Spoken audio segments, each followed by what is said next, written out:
And welcome to Through a Glass Darkly Radio. You're listening to us on United Public Radio. And the intro music was Mark of the Doomslayer by Carl Casey.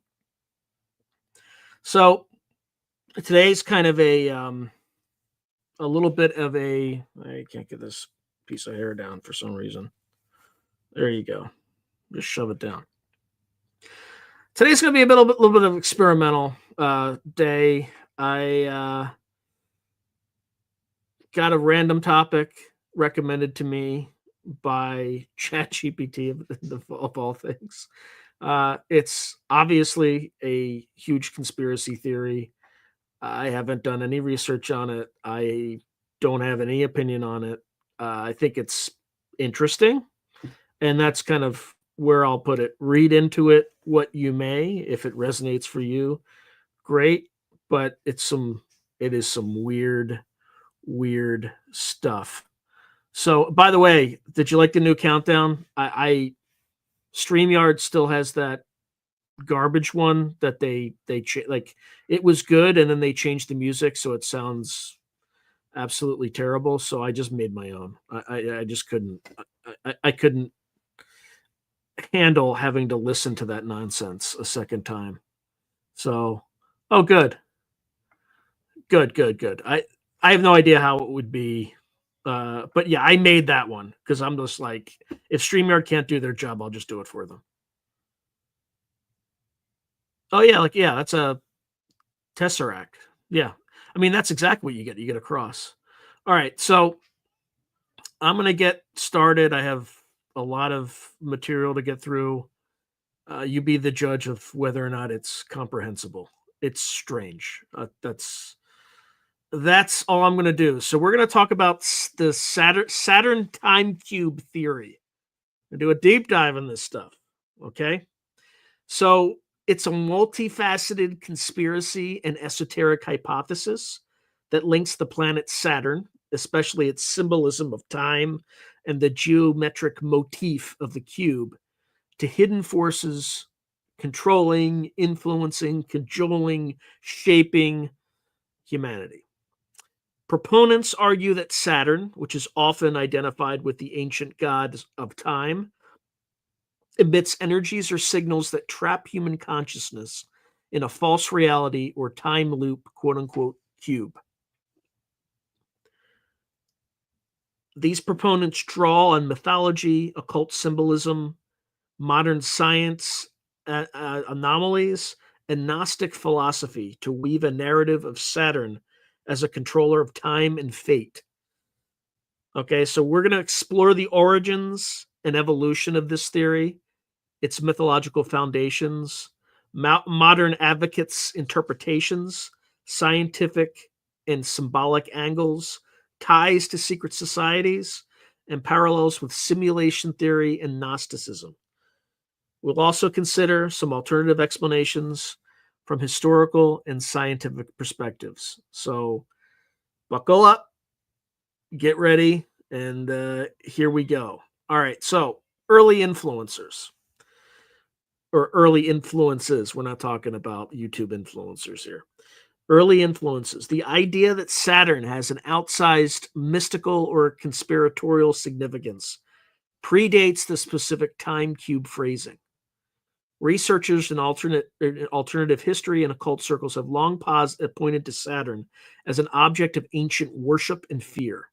For example, conspiracy author Jordan Maxwell noted decades ago that the symbol for Saturn in religious contexts was often a black cube. That's kind of interesting. There's a kind of corporate intelligence firm filled with ex-Mossad agents, also called Black Cube. Coincidence? I don't know. So an observation linking Saturn to the cube shape that would later become central to the theory.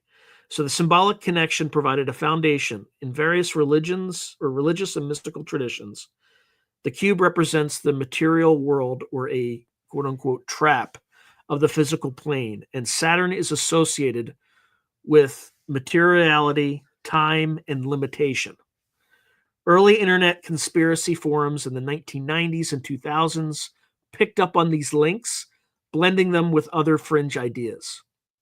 So, this time cube concept, the term time cube itself, gained notoriety from an unrelated 1997 web manifesto by Jean Ray, which claimed time on Earth exists in 4 simultaneous quadrants. Ray's time cube theory was not about Saturn at all, but it introduced the evocative notion of a cubic structure underlying time. Later conspiracy theorists borrowed this phrase and grafted it onto Saturn, reframing Ray's cube theory idea into a cosmic Saturnian context. The result was the nascent Saturn time cube theory, the belief that Saturn, i.e., the Lord of Time, i.e., Chronos, imprisons our reality in a cube-like matrix of time and space. All right, so over time, this theory continued to be developed, and so that by the 2010s, various conspiracy researchers had combined Saturn's symbolism, ancient cults, and the quote-unquote matrix concept into a unified narrative. The notable milestone was a 2014 independent documentary called The Saturn Time Cube Matrix, hosted by Jordan Maxwell, which aimed to express the dangers of Saturn and its effects on human consciousness. This film and similar online articles popularized the idea that Saturnian forces, whether literal or metaphorical, are propagandizing society and entrapping souls in a time loop or false reality. During this period, discussions of Saturn's influence moved from niche occult forums into more mainstream conspiracy venues. So there are a few key proponents of this theory. So several figures from conspiracy and alternative research circles have championed or expanded the Saturn time cube theory over time. So I already mentioned one of their names. This is Jordan Maxwell. He was an early influencer. Maxwell's work on symbolism highlighted Saturn as a covert, quote-unquote, god behind major religions. He pointed out Saturn's day, Saturday, as the original Sabbath, and noted names like the Phoenician god El and the Hebrew word El for God were linked to Saturn. His book, Matrix of Power, emphasized the black cube as Saturn's symbol in religious worship. Maxwell's talks in the 1990s to 2000s on Saturnalian cults set the stage for later theories combining Saturn with a controlling matrix. And then David Icke, of course, comes onto the scene. He's perhaps the most famous modern conspiracist. Icke brought Saturn into prominence in the 2010s with what he called the Saturn Moon Matrix. Icke alleges that Saturn is a gigantic broadcasting transmitter, sending out frequencies which the moon then modulates, thereby creating a holographic reality that humanity perceives as real. Like I said, folks, this is some wild out there stuff. Doesn't mean it's wrong, but it also doesn't mean it's true. It's interesting, though. In Icke's narrative, Saturn's energy or signal is responsible for trapping human consciousness in a limited 3D perception, essentially a false reality program. He ties this to archons, who are otherwise malevolent entities from Gnostic lore, using Saturn as a tool to keep humans enslaved in ignorance. Icke's 2020 book, The Answer, even cites a University of Bonn physics study by Silas Bean and colleagues, suggesting our universe might be a simulation on a grid, cube-like in structure. Icke uses such scientific speculation to reinforce his claim that a Saturn-based cube simulation could be real. Through his lectures and books, Icke introduced a wide audience to the idea of Saturn as a hidden source of a matrix controlling our world.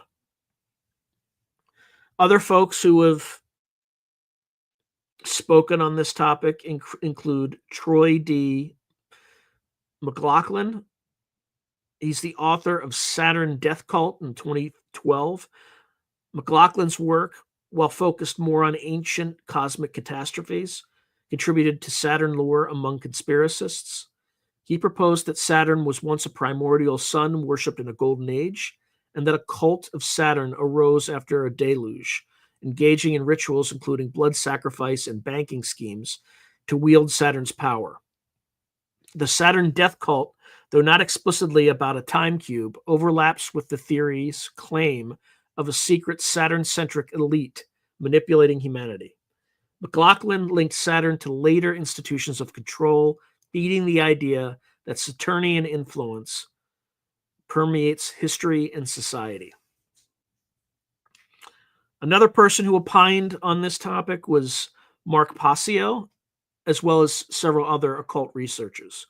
Former occult practitioner Mark Passio and others in the quote-unquote truth movement have delivered presentations on Saturn's symbolism in the cube. They often draw from Hermetic and Masonic imagery. For instance, Passio, inspired by occult philosophers like Manly P. Hall, describes the cube as representing matter and Saturn as the force-binding spirit in matter.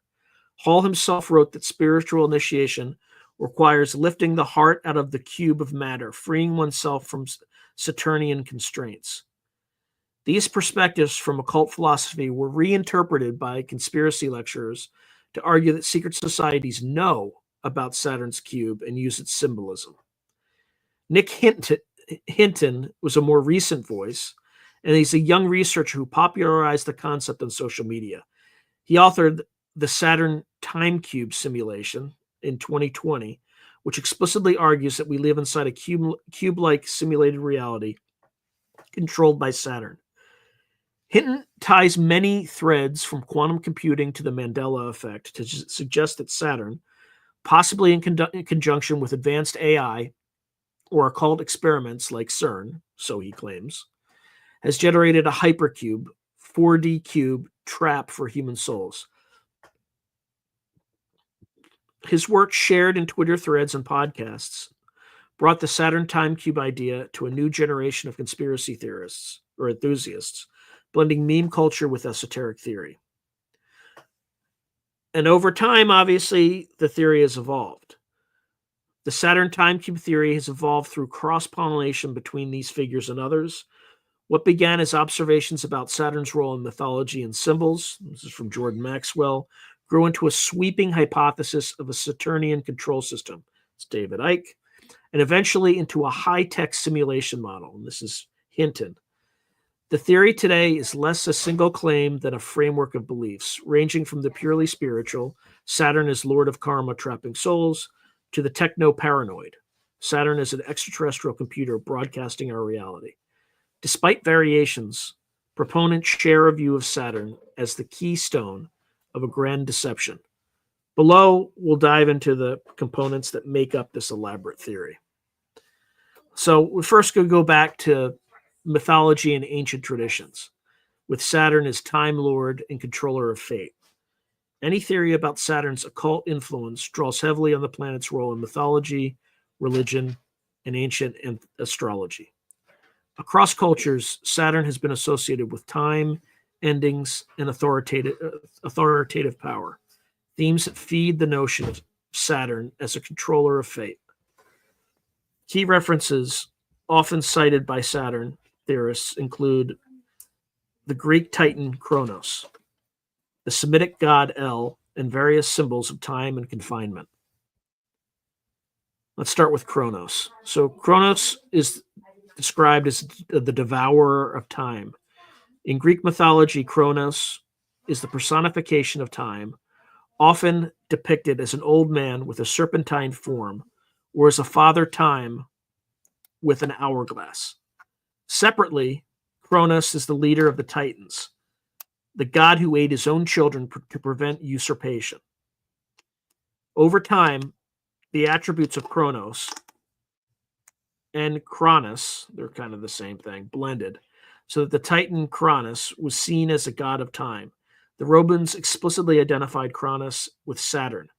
Saturn, as Cronus, thus became known as Father Time, the remorseless force that consumes all things.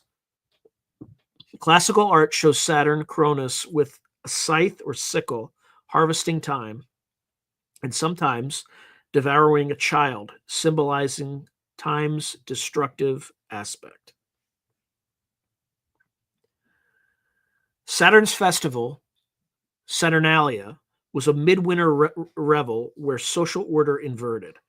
A memory, Romans said, of the golden age when Saturn ruled and time was a cycle of abundance. Conspiracy theorists highlight these myths to paint Saturn as a cruel taskmaster, a deity that literally eats time and binds the world in linear time and mortality. The idea of being trapped in time resonates strongly with the Saturn Cube theory's claim that human souls are stuck in a temporal prison. And then there's El, the Semitic god in Saturn. In the Levantine pantheon, El was the high god of the Canaanites Phoenicians, a creator figure often depicted as an aged patriarch. Notably, some ancient sources syncretized El with Kronos, Saturn. Hellenistic writers observed that both the ancient Hellenes and the Hebrews would identify Saturn, Kronos, with the Semitic El, essentially equating the chief god of the Semites with the time god of the planets. In Phoenician lore, recorded by the historian Philo of Byblos, a god known as El, or Israel, also called Kronos, sacrifices his only son to ward off catastrophe, a chilling parallel to Kronos devouring children. The story, which mentions the star Saturn directly, links Saturn to themes of sacrifice and covenant.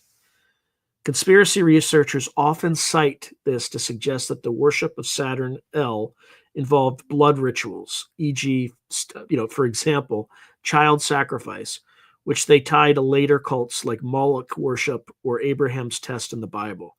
The term El also surfaces in words like elite, election, angel, Babel, which means gate of God, and Israel, purportedly Isis Ra El, in some fringe interpretations, which Saturn theorists argue is no coincidence. They claim these all secretly honor Saturn El, while mainstream scholars see El simply as a word for God in Semitic languages. Saturn conspiracists hold that many references to God, especially in the Old Testament, actually encode Saturn worship. For example, they note that Saturday, Saturn's Day, is the Sabbath in Judaism, linking the Judeo-Christian creator, El Yahweh, with Saturn. Saturn thus is cast as the hidden god behind monotheism in these theories, reinforcing the idea of a demiurge, false creator, a concept we'll revisit under Gnosticism. All right. I've had to burp this entire time. It's been killing me. So let me just take a quick pause and take a look at some of the comments because I'm probably way behind. Let's see. All right, we got that. Who's causing trouble for disclosure? Patel? Here we go. I'm cold.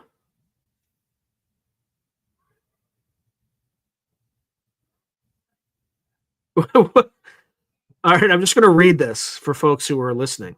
Bro, I was just at a racetrack gas station with my wife minding my business. Windows are rolled up. I have tinted windows. Next thing I know, some black dude comes up to my car and says, "What are you?" Was he wearing a green shirt, like a green hoodie? Because if he does, I have something to show you. For people who read my community thing on YouTube will probably know what I'm talking about. But this is a gas station. Was there a McDonald's nearby as well? That's the other question. All right, we'll get back to that. What are you looking at, Caucasian? Don't you know I'm black? What are you doing here? Maybe he was trying to protect you. Maybe he's a dangerous neighborhood. And that was his way of saying, "What are you doing? What are you doing? You know what? You should know it's dangerous to be here." Yeah, he's a crazy dude, or he's possessed. Could be that. There you go. Oh man, I'm sorry I'm cold. I'm sorry you had to bury one of your pets today. That's not it's not ideal. I'm sorry about that. Yes, that's the same Black Cube, Fred. So Fred's writing Black Cube. These guys did help Harvey Weinstein stay off prison for decades. Yeah. Tribble Nubbins is asking, can we substitute Pocket Universe for Time Cube, or is that totally? I don't know. It could be totally different. It could be totally the same. Okay, let's see. Oh man, I'm sorry about one of your cats getting hit by a car. We may have talked about the original son, or somebody may have raised it on a stream.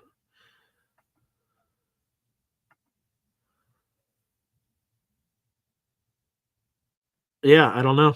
Again, this is like a conspiracy theory, so I have no idea.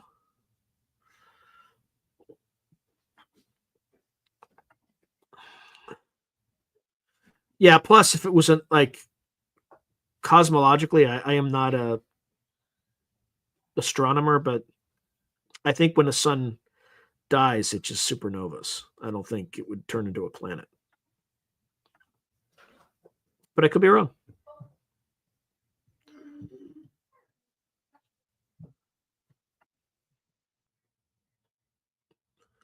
Administrator. That has to be the greatest, not the greatest, but it is close to the greatest name. Administrator. That's how I imagine it in my head. But he writes, or she, I can't tell because it's administrator. Hey brother, just wanted to let you know, found your channel A+. Thank you. I just wish more people would find my channel because I think last month was probably my worst performing month in since June 2024. Like I did awful last month, but it is what it is. There are also fewer days in February, but normally, historically, February has always been my best month for whatever reason. I always have something go semi-viral that month, and that actually did happen in April, or sorry, in February this year as well. It just didn't go viral enough, and that was the Scott Roeder video live stream that we had. All right. Let me get back to it.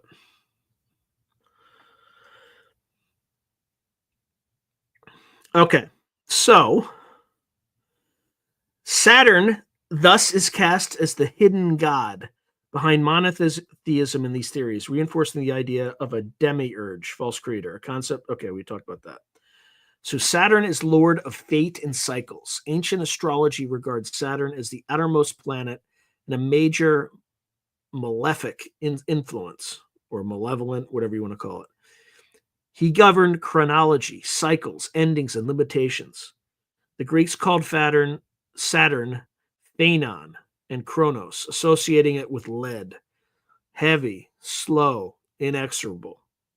In Roman myth, Saturn ruled the Golden Age, but was later dethroned by Jupiter, or i.e., Zeus, which conspiracists see as symbolic of Saturn's power being overthrown but not destroyed. Many ancient cultures personified planets as deities who ruled over destiny. In Hellenistic astrology and Hermetic philosophy, the 7 classical planets, Saturn through the moon, were the archons, or rulers of the material world, each governing a sphere trapping the soul. Saturn, being the highest and slowest sphere, was often deemed the boundary of the material consciousness. The ring pass not. This gave Saturn the role of the gatekeeper of time and karma. Even in Vedic astrology, Saturn, Shani, is the bringer of karmic lessons and hardships tied to time. These widespread associations with fate, punishment, and cyclical time feed the theory's claim that Saturn is the warden of the cosmic prison. If one imagines life as a reincarnational loop or wheel of time, Saturn is the power that keeps the wheel turning, compelling souls to reincarnate and suffer samsara, the cycle of death and rebirth. This meshes with Gnostic ideas where the archons, with Saturn at the helm, keep souls trapped. Chronos and Time Cube. Some esoteric interpretations of Chronos, Saturn are surprisingly literal in geometric terms. In Platonism and sacred geometry, time is sometimes represented as the fourth dimension. Conceptually, a hypercube, a tesseract, remember we talked about how a cube unfolds into a cross, right? So a three-dimensional representation is the cube, and then when it unfolds, the two-dimensional representation is the cross. Well, a tesseract is basically a four-dimensional hypercube, where 3D space is extended by one dimension of time. Saturn's symbol is often an hourglass or a cube, the cube being a three-dimensional symbol of material space. One could say Kronos' cube is time itself. Saturn time cube theorists take this idea and run with it. They propose that Saturn is a hyperdimensional cube or is projecting one around us. In support, they point to the fact that a cube in 3D casts a shadow as a hexagon, if oriented correctly. Intriguingly, on Saturn itself, a massive hexagon cloud pattern exists at the planet's north pole. To believers, this is not mere coincidence, but a cosmic clue. Saturn's north pole reveals its true form as a cube, since a hexagon is like a 2D projection of a 3D cube, hinting that Saturn controls a tesseract of time.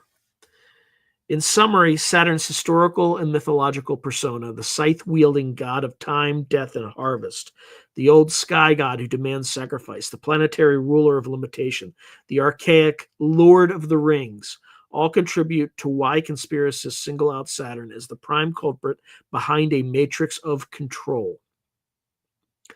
Whether through Chronos or El or other guises, Saturn has long been entwined with the concept of binding forces of destiny. The Saturn time cube theory amplifies these ancient roles, asserting that those old stories were not just mythology, but literal descriptions of Saturn's function in our reality. All right, now today, modern researchers and theorists are reviving Saturn's influence.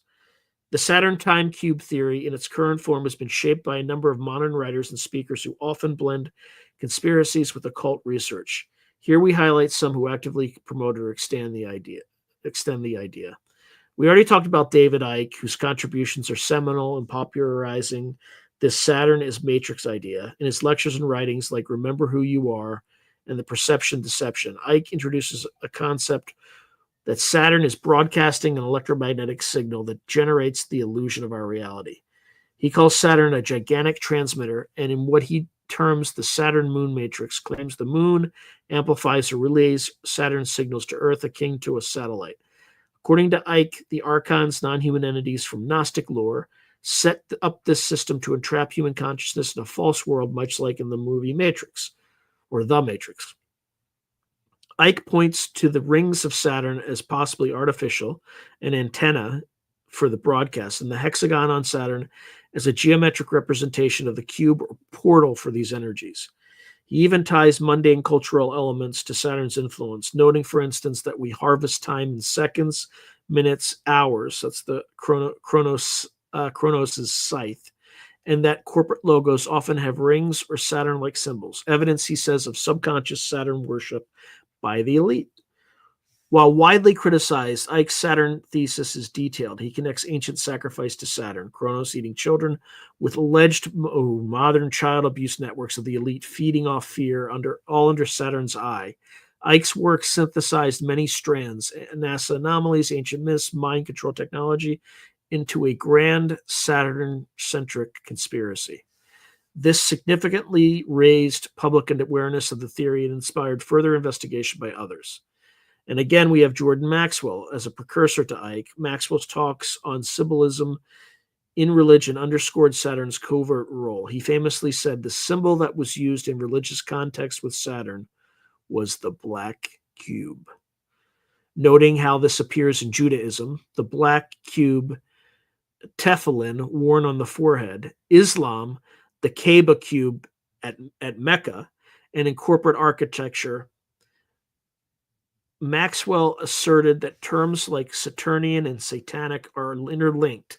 Indeed, Saturn has been linguistically associated with Satan by some occultists, given both represent the adversary or tester. He also explored how the Roman Catholic Church's attire, black robes, and even the graduation mortarboard, a square on the head, are symbolic nods to Saturn. While some of Maxwell's connections are speculative, his overarching claim is that the Saturnian Brotherhood has influenced religious and secret societies to honor Saturn secretly. Maxwell's ideas directly influenced later theorists. For example, the 2014 Saturn Time Cube documentary he hosted was an outgrowth of his lifetime of research in what he calls the Saturn cult running the world. Tracy Twyman and other occult investigators. The late Tracy Twyman was an occult researcher who delved into esoteric conspiracy theories. In works like Clock Shavings and articles online, she touched on Saturn as the god of alchemy and time, and even linked Saturn to the legend of the Holy Grail. The idea being the Grail hollows include a stone or cube of power. Twyman speculated about a Saturnian cosmology, where Saturn is the dark god locked in the abyss, yearning for a return, a storyline mirrored in secret society rituals. She also discussed the Knights Templar and Baphomet in connection to Saturn. The Baphomet idol, a goat-headed figure on a cube, was said to represent the sum of the universe, with the black cube pedestal symbolizing the material world. In some tarot decks derived from occult teachings, the devil card indeed shows a demonic figure with two humans chained to a black cube, signifying enslavement to matter.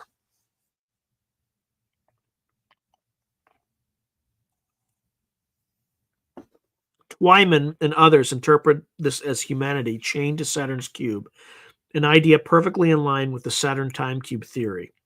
Such occult researchers provided a more mystical angle to the theory, examining rituals, magic, and symbols that they believed tie back to Saturn. Isaac Weishaupt, who we saw last week, was the founder of the Illuminati, and this is there's an episode that was recently with David Morehouse where he went through it. This contemporary conspiracy author, known for the and this is a pen name, right? And it's referencing the Illuminati founder Weishaupt. So he's a contemporary conspiracy author, and his website is IlluminatiWatcher.com and books like The Dark Path. He's written about the Saturn Cube as well. Weishaupt frames the Saturn Cube in terms of Saturnian materialism, the notion that the physical world, matter, is a false illusion or prison as understood in Gnostic terms. He explains that the black cube symbolizes the false 3D reality we're stuck in, a construct of the demiurge often identified with Saturn. Weishaupt connects the dots between pop culture and Saturn. For instance, in analyzing movies like Cube, Hellraiser, and Interstellar, and noting how often the theme of escaping a cube or tesseract appears, as if artists are channeling a hidden truth. His work echoes earlier claims that to achieve enlightenment, one must escape the cube, i.e., transcend Saturn's hold.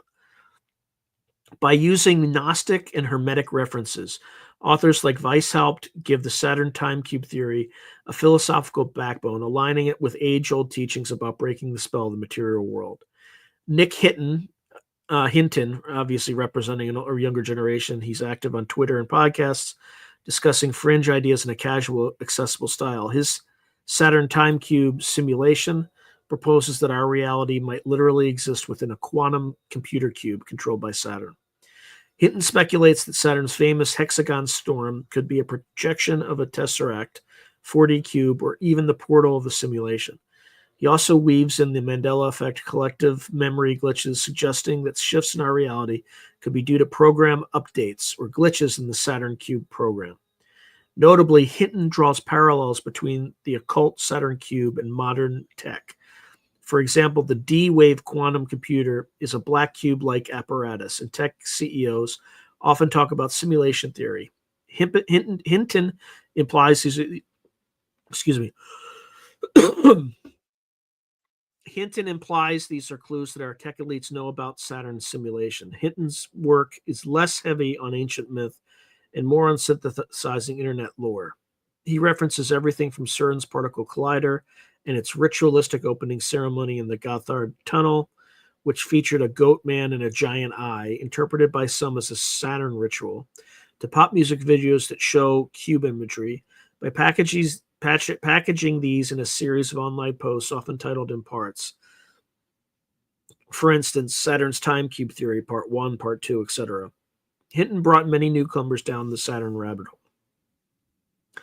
Beyond these numerous YouTubers, bloggers, and forum users discussing Saturn Time Cube ideas, there's also Jordan Maxwell's protege, in some respects, Billy Carson of Forbidden Knowledge, and Robert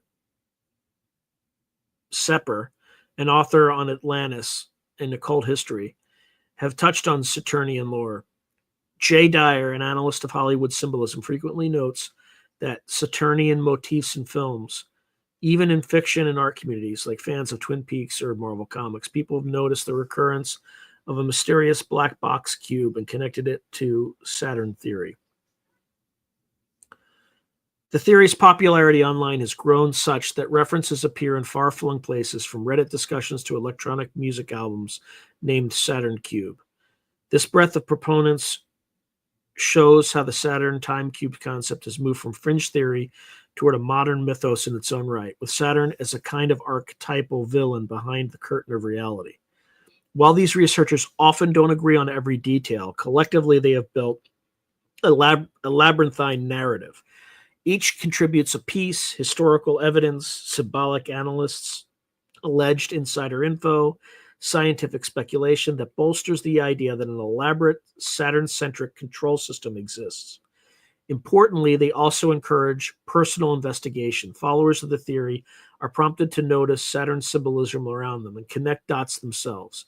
This has created a kind of crowdsourced conspiracy, evolving the theory further with each forum, post, or video. Next, we will look at some of the scientific and symbolic phenomena that Saturn Time Cube theorists frequently cite as evidence for their claims, along with how mainstream science interprets those phenomena differently. Now, in all this, there's also scientific and symbolic interpretations, hexagons, signals, and simulated reality. Let me, maybe that's probably a good place to stop for a moment and look at some of the comments. Man, all right. I have a lot more material tonight than I normally do, which is good. I did that on purpose. Let's see. All right, here we go. Fast Mama Jama is writing, the archons are real among us. Who knows? How you doing, Kason? Alpha Draco is asking, is Satan and Saturn the same entity? I don't know, but there are some people who are claiming that they have like the same linguistic source. Yeah, the man in the box. That's a good point. An Alice in Chains song. I am the man in the box.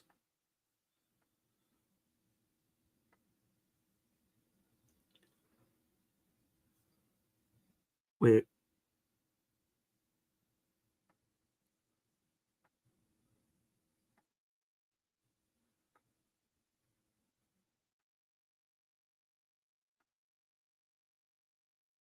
Thank you, Lone Wolf 78. I appreciate that. He's just saying the man, the myth, and the legend. That's my name. I'm doing well. Thank you, Lone Wolf. Yeah, at least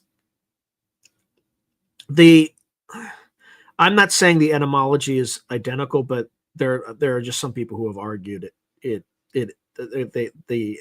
they are, but I haven't done the research myself to confirm that.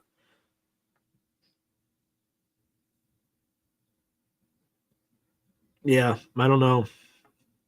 Okay. I need to drink some of this.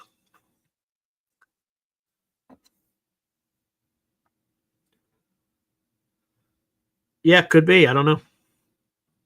Depends on which source you're looking at and whatnot.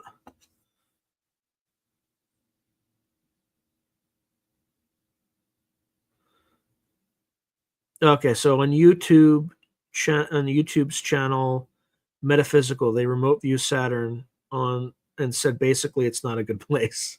Well, yeah, I mean yeah. I don't think humans could survive on it, obviously, because it's all, like just all gas and storms and whatnot.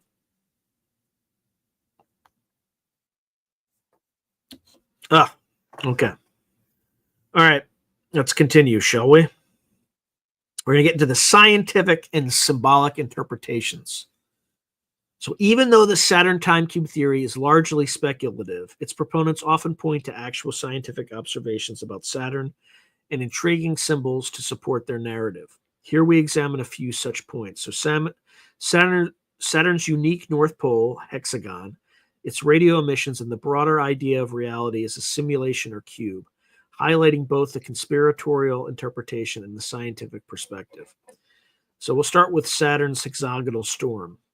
One of the most frequently cited mysteries is the giant hexagon shaped cloud pattern at Saturn's North Pole. First discovered by NASA's Voyager mission in the early 1980s and later observed in detail by the Cassini spacecraft, this hexagon is an enormous six-sided jet stream enclosing a hurricane-like storm at the pole. Each side of the hexagon is about 14,500 kilometers long, more than the Earth's diameter, and the structure rotates in sync with Saturn's internal radial rotation rate. To a conspiracy theorist, this hexagon appears as an explicit cube symbol, since a two-dimensional hexagon can be seen as the top-down view of a three-dimensional cube. They argue that Saturn is literally showing us a cube. The theory posts that this is either a massive machine or portal, perhaps the very device projecting the matrix signal, or a kind of signature of Saturn's role as a hypercube of reality. Some even suggest that the hexagon's persistence, it has lasted decades, if not centuries, hints at an artificial origin, something unnatural sustaining it.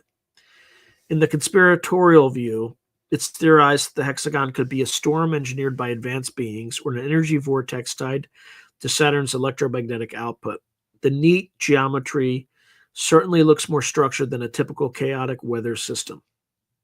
Saturn cube enthusiasts often mention that the hexagon might be a projection of a tesseract, 4D cube, onto 3D space, or the opening of a cube-like stargate. They tie this to concepts in hyperdimensional physics, pointing out, for example, that certain fluid dynamics experiments on Earth have produced hexagonal or hexagon shapes in rotating fluids, implying a resonance effect that could be artificially tuned.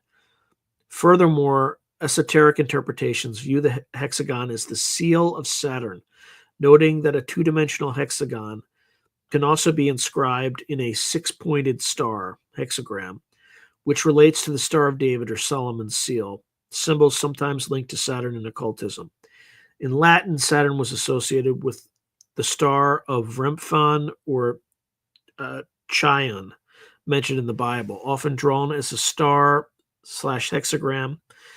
In short, the hexagon is a multivalent symbol for the theory, at once a possible technological hallmark and an occult sign of the cube. From the scientific perspective, however, Saturn's hexagon is explained as an unusual but natural phenomenon. Cassini scientists describe the hexagon as a standing wave pattern in Saturn's atmosphere, essentially a wavy jet stream at 78 degrees north latitude that has a six-fold symmetry. Fluid dynamicists have shown that when fluids rotate at different speeds, polygonal shapes can emerge. Even on Earth's North Pole, a transient pentagon-shaped jet stream has been observed in lab simulations. Saturn's hexagon is long-lived because there's no land or mountains as on Earth to break up the flow, and Saturn's atmospheric conditions allow this pattern to remain stable. As Dr. John Ingersoll of Caltech, a member of Cassini's imaging team, explained, the hexagon is just a current of air and weather features out there that share similarities to this, are notoriously turbulent and unstable. A hurricane on Earth typically lasts a week, but this has been here for decades, maybe centuries. In other words, the hexagon's longevity is remarkably but not necessarily artificial. It's remarkable but not necessarily artificial. It could be a self-organizing weather pattern in Saturn's fluid dynamics. Scientists admit they don't fully understand what locks the hexagon into six sides, so the research is still ongoing, but nothing so far requires invoking alien technology or hyperdimensional cubes. Some researchers have proposed that a gradient in wind speeds or a resonance at the latitude of the jet stream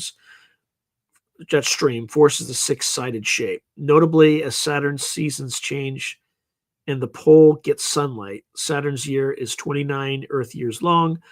The hexagon has also changed color from a bluish hue to a more golden tone, consistent with chemical changes in sunlight, again suggesting it's a natural atmospheric phenomenon, not a rigid megastructure. Nevertheless, the sheer visual of a perfect hexagon storm fuels the imagination. Conspiracy forums often juxtapose an image of Saturn's North Pole with a cube outline superimposed, implying "see the cube." And indeed, the correspondence is visually striking. This is a prime example of the Saturn theory's approach. Find a real anomaly and interpret it in line with the grand narrative.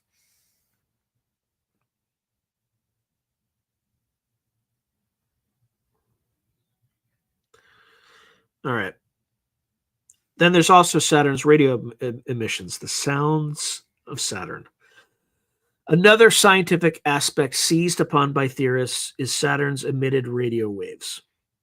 The planet produces intense radio emissions, particularly related to its auroras, similar to Jupiter's radio output.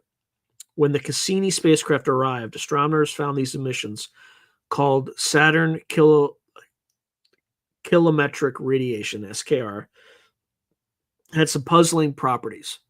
The northern and southern hemispheres had slightly different rotation rates of SKR, and the rates varied over time, seeming to correspond with Saturn's seasons.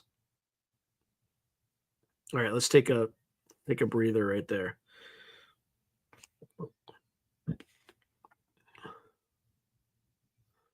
All right, let's see.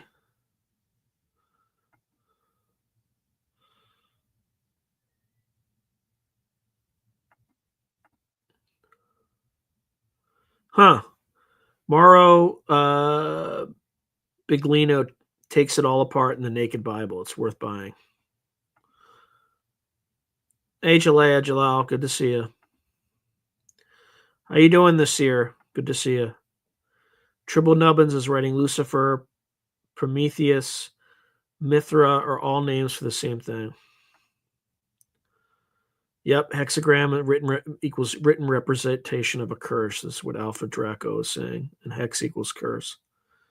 Gram equals written communication. Interesting. Therefore, a hexagram is a curse that is visually represented or communicated. Administrator is asking where I lean toward the cube structure. I don't know. There's something significant to it. I think that's fair, right? Because I don't even think we alluded to the Kaaba in Islam in Mecca, the big giant black cube that they have there. All right. Thanks, Tribble Nubbins.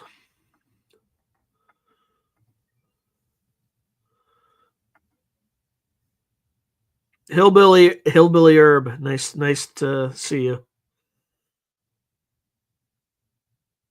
Yeah, so Alpha Draco is saying the hexagram, Star of David, Seal of Solomon, etc., is a curse that is communicated in writing.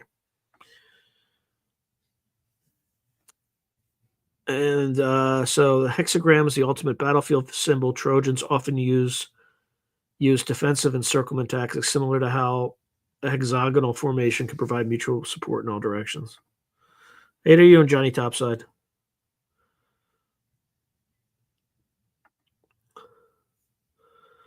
All right. Woo! I have a lot more material tonight, and I don't know how close I am to getting through it. I think I'm 2/3 through it, which is good. Normally, I run out of material by 6:40, 9:40 Eastern time. Usually within 30 minutes, it's gone, and I still have material.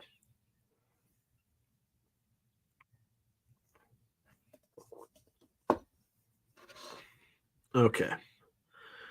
Where were we? Okay. So we're talking about the sound of Saturn kilometric radiation, SKR, and the different rotation rates. So to scientists, this was a clue that Saturn's internal rotation and magnetic field wobble is complex. To conspiracists, it sounded like Saturn was literally broadcasting something. NASA even released audio conversions of the radio waves, which sound like eerie whines and whistles, spooky enough to invite fanciful interpretation. In 2009, Cassini recorded a dramatic rising and falling tone from Saturn, which NASA described as a natural plasma wave interaction, but which on the internet became famous as the sound of Saturn, often compared to an alarm or engine noise. So Saturn is humming or transmitting a signal that could, this is the conspiratorial interpretation, that Saturn is humming or transmitting a signal that could encode a program for reality. David Icke references these radio emissions as the carrier waves of the Saturnian matrix. Since radio waves can carry information, as all our communications do, the theory posits that Saturn's SKR might be modulated with some kind of data, effectively a cosmic broadcast tower.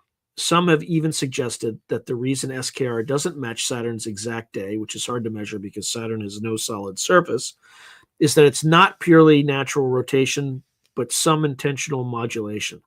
The variable north-south rates, which switched as the seasons flipped, are seen as a tuning of the matrix for different eras or a result of a dynamic feedback from the moon. Saturn's radio sounds have been likened to an artificial alarm or drone that keeps humanity's brainwaves locked. It's a stretch, of course, but audio of SKR is indeed unsettling to hear. Often described as a whooshing rhythmic sci-fi sound. This feeds the imaginative leap that perhaps Saturn is a giant siren or control signal. Some even connect this with the folklore of sirens or the Pied Piper leading people hypnotically. Additionally, conspiracy writers sometimes connect Saturn's radio output with the idea of ELF waves, so extremely low frequency waves, used in mind control experiments, or with the notion of a Schumann resonance, Earth's natural heartbeat frequency, which is like, I want to say it's 7.83 hertz. I could be wrong. The speculation is that Saturn's broadcast manipulates these terrestrial resonances to maintain the illusion and keep us docile.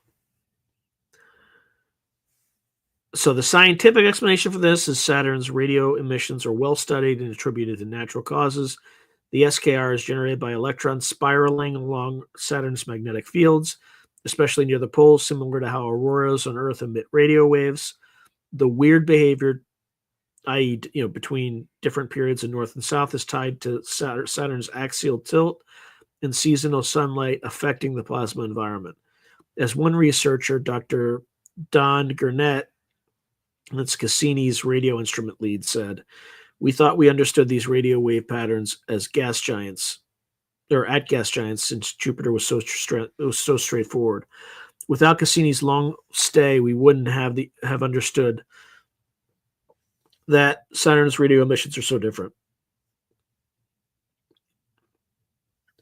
The variations likely arise from the fact that Saturn's magnetic field is not perfectly aligned with its rotation axis, and the charged particles in the north and south respond differently as the Saturnian year progresses. When converted to audio, the radio bursts do sound like a spinning air raid siren. But that's simply an artifact of how the frequency was translated for human hearing. In reality, these are kilometric wavelengths speeding out into space, a natural radio song of a planet, not a deliberate transmission. Importantly, radio astronomers have not detected any structured coded messages in Saturn's emissions, which we could potentially identify if present, much like we search for ET signals. They appear as broad spectrum noise with shifting periodicity, again consistent with a geophysical phenomenon. So while Saturn is literally broadcasting radio waves, there's no evidence that these carry any sort of artificial information. In the absence of that, scientists view Saturn's radio emissions as part of the planet's magnetospheric environment. Fascinating, but not an alien radio station. Conspiracy believers remain unconvinced, often saying, of course, scientists wouldn't admit if it were a signal, or suggesting that the data is being kept secret. The dialogue here shows how the same data can be interpreted radically differently under a conspiratorial mindset versus a scientific one. Okay, let's just take another breather. Good Lord, there's so much.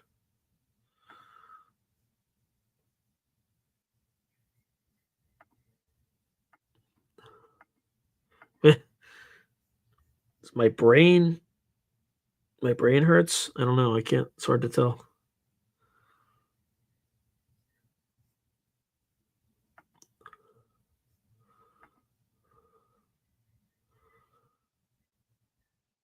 Huh.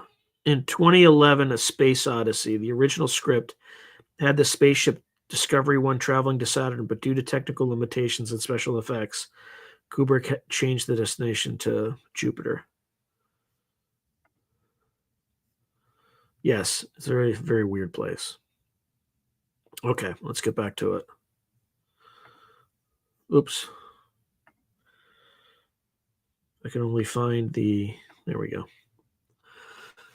All right, the Saturn time cube theory dovetails with the broader simulation hypothesis. The idea discussed by philosophers and even some physicists that our reality could be a computer simulation.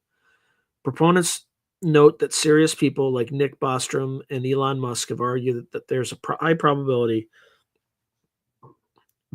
we live in an artificial simulation. Saturn theorists latch onto this and propose that Saturn is the main frame of the simulation. Essentially, they ask, if we are in a simulated universe, who or what is running it? Their answer, an ancient intelligence, perhaps the Archons or an alien AI using Saturn, and perhaps the cube-shaped Black Knight satellite in orbit, or the moon as the hardware.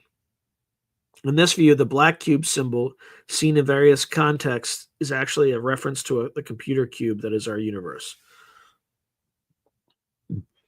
Several specific connections are made in support of this. Quantum computing.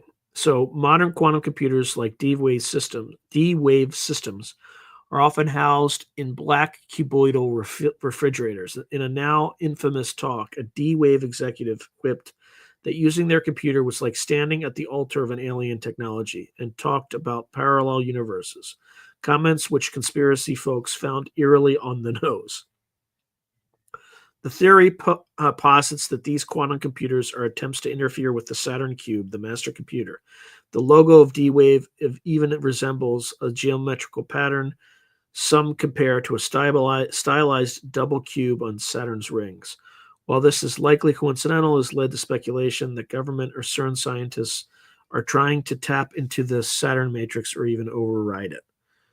CERN and occult symbolism. So CERN's Large Hadron Collider in Switzerland is frequently mentioned. The facility famously had a statue of Shiva, the cosmic dancer of destruction, on site, and its 2016 ceremony for the Gotthard Base Tunnel was an extremely bizarre ritualistic performance with dancers in occult costumes, goat demons, angels, etc. Saturn theorists saw this globally televised ceremony as an elite signal, possibly a ritual to appease Saturn or open a portal. They noted that one segment had performers shuffling in rhythmic lockstep like clockwork, and a giant eye displayed, which they tied to Saturn as the all-seeing eye, or the eye in the triangle, since a cube unfolded forms a cross shape, which can be arranged into a hexagram with one eye, etc., in occult diagrams. In short, CERN's work in particle physics gets overlaid with a conspiratorial narrative that they are punching holes in the veil of reality, i.e. the cube, maybe to free us or maybe to let something in. Nick Hinton's series, for instance, had parts titled linking CERN, the Saturn cube, and the Mandela effect, suggesting that CERN's experiments might have destabilized the simulation slightly, causing reality glitches, explaining why people remember events differently. The simulation was rebooted or altered. All right, so then we have metaphysical geometry. The idea of a tesseract, a four-dimensional cube, features heavily in symbolic interpretations. Some esoteric thinkers equate the celestial cube, a concept of Kabbalah and sacred geometry, with the structure of space-time. For instance, the New Jerusalem in the biblical book of Revelation is described as a perfect cube descending from heaven. Saturn theorists invert this. Instead of a heavenly cube, it's a prison cube. The hexagon on Saturn is cited as evidence that a tesseract, or a cube within a cube, exists there. They also reference Metatron's cube, a geometric figure from sacred geometry composed of 13 circles with lines connecting their centers, containing all the Platonic solids, including the cube. Metatron's cube is important to Kabbalistic mysticism and is sometimes inscribed in a hexagon shape. In conspiracy circles, Metatron's cube is sometimes reinterpreted as Saturn's cube, claiming that occultists use it as a sigil to channel Saturn's power. The leap here is from metaphor to literal, where a mystic might say Saturn represents the harshness of the material cube we must transcend. The conspiracy theorist says Saturn is actually a computer cube generating the harsh material world we see. And there's also pop culture synchronicity. So there are plenty of examples in film and media that conspiracy believers reframe in terms of the Saturn cube. The monolith in 2001, A Space Odyssey, a black rectangular slab that triggers human evolution, was originally in Arthur C. Clarke's early drafts, supposed to be located near Saturn. Okay. And indeed, in the novel 2001, it orbits Saturn. Kubrick changed it to Jupiter for the film, but many see the monolith as a stand-in for the Saturnine Cube, an alien device that influences reality. In the Marvel Cinematic Universe, the Tesseract is a cube containing an infinity zone, essentially a cosmic cube that can reshape reality. In the cult TV show Twin Peaks, the return and eerie experiment involves a glass box in New York that shows visions of another dimension. Conspiracy forums quickly dubbed this the Saturn Cube reference. Movies like Cube in 1997 and its sequels Hypercube, where people are trapped in a deadly cube maze, or the Hellraiser puzzle box, which opens a portal to a hellish dimension ruled by extra-dimensional beings, or even The Matrix itself with its themes of an illusory world controlled by AI, are all drawn into the Saturn theory as predictive programming or subconscious expressions of the concept.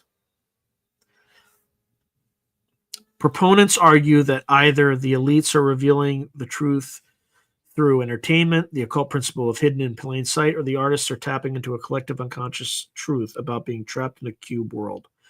Either way, these cultural artifacts strengthen the conviction that the Saturn Time Cube is more than just fantasy. It's worth noting that even some legitimate scientists and philosophers entertain simulation theory, but they attribute it to a hypothetical future humans or generic advanced civilizations, not specifically to Saturn. The cube aspect is usually not part of academic discussion except when talking about lattice simulations. For example, lattice quantum chromodynamics, the idea that if our universe has a resolution, it might be a cubic grid. Interestingly, the study David Icke cites, Silas Bean et al., 2012, discussed how high-energy cosmic ray distributions might reveal if space-time is on a lattice. If so, then our space might be subtly anisotropic, different in direction at huge scales, which one might poetically call a cube-like structure. Icke interpreted this as scientists think the universe is a cube, which is an oversimplification. The scientists simply meant a 3D lattice, which is a natural way a simulation might be built.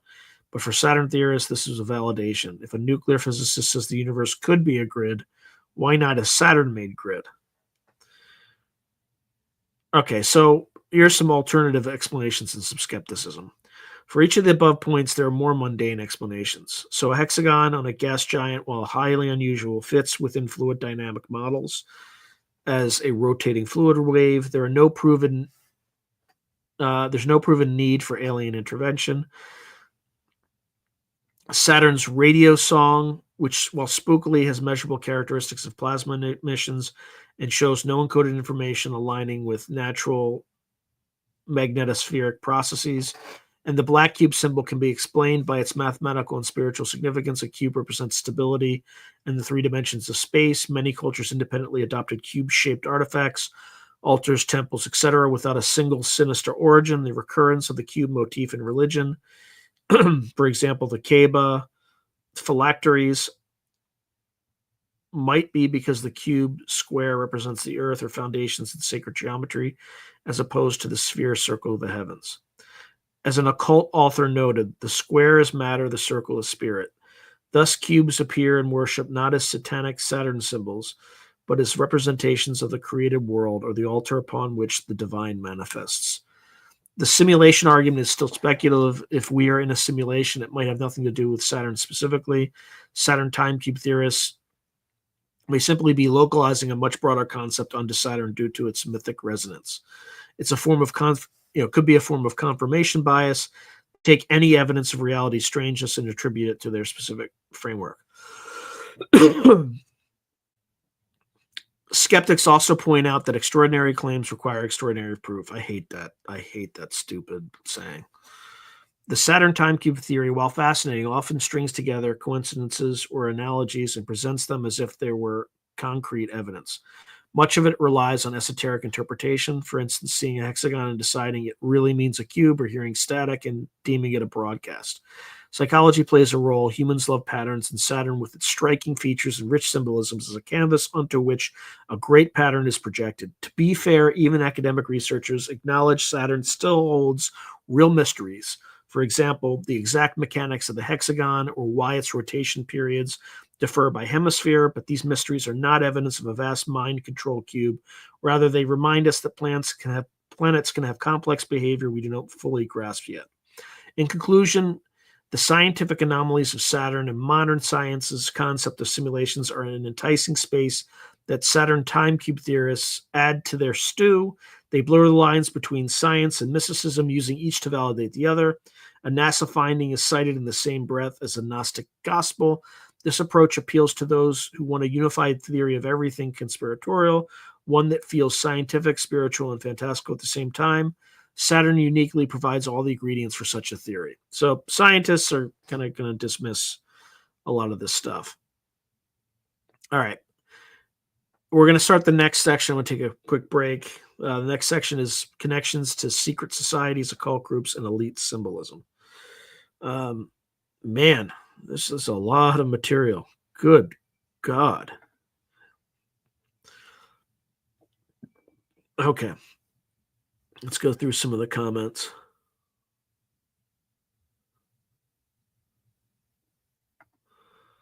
Okay. Yes, it is weird.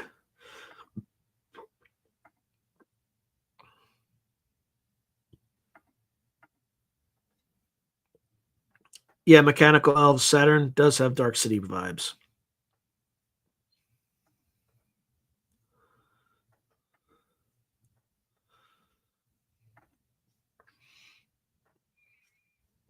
Well, Shiva is definitely the destroyer, Kasun, but I don't know if it's the destroyer of the... Interesting. Yeah, so Mechanical Elves is writing Shiva is just a metaphor for the left line of the Tree of Life.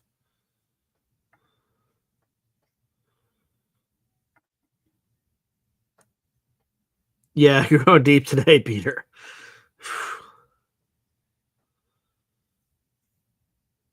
So Kesan Lee is writing, I love the Shiva Nataraj. It represents the suffering in the simulation by hands holding fire and weapons and one hand gesturing, don't fear, it's all a dream.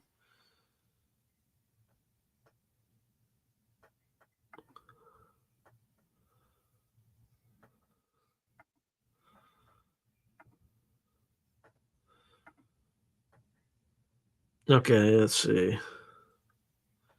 The Supreme Court of Israel, funded by the Rothschilds, has been the subject of various esoteric theories due to its geometric design, which includes pyramidal and hexagonal motifs. Okay. All right. Need to take a deep... I think we have like 2 more sections.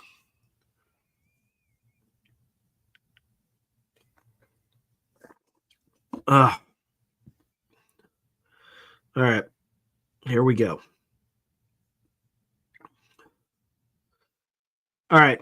So we're going to the connections to secret societies, occult groups, and elite symbolism. So a core claim of Saturn Time Cube lore is that secret societies and elites know about Saturn's true role and actively worship or harness it through symbolism. Researchers draw connections between Saturn and the symbols used by organizations like the Freemasons, the Illuminati, and various occult orders. They argue that a clandestine Saturnian cult has existed since antiquity, passing down knowledge through mystery schools and embedding Saturn worship into world religions and corporate logos alike. So we'll start with Freemasonry and the cube. Freemasonry, being a secretive fraternity rich in symbolism, often comes up in these discussions. One of the fundamental symbols in Masonry is the square and compass. The square, a right-angle ruler, can be seen as a representation of the square cube earthly material, and the compass, which draws circles, and as the heavenly. Conspiracy theorists interpret this as Freemasons tacitly acknowledging the union of the cube, Earth/Saturn, and the sphere, heaven. Additionally, Masonic initiation involves the candidate becoming a perfect ashlar, which is a cubical stone hewn from a rough stone. In Masonry, the rough ashlar, unshaped stone, represents man's imperfect state, and the perfect ashlar, a polished cube, represents the enlightened, perfected man, a symbol of moral improvement. Saturn theorists take a darker twist. They suggest that indicates Masons revere the cube itself, i.e., they aspire to become one with the Saturnian material world, or conversely, to master it by squaring the circle, escaping the cube.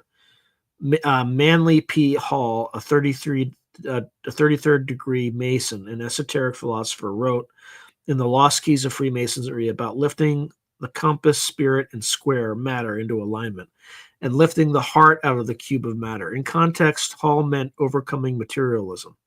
But conspiracy writers quote such lines to claim that Freemasons secretly acknowledge the cube of matter, Saturn's cube, as a prison to be transcended.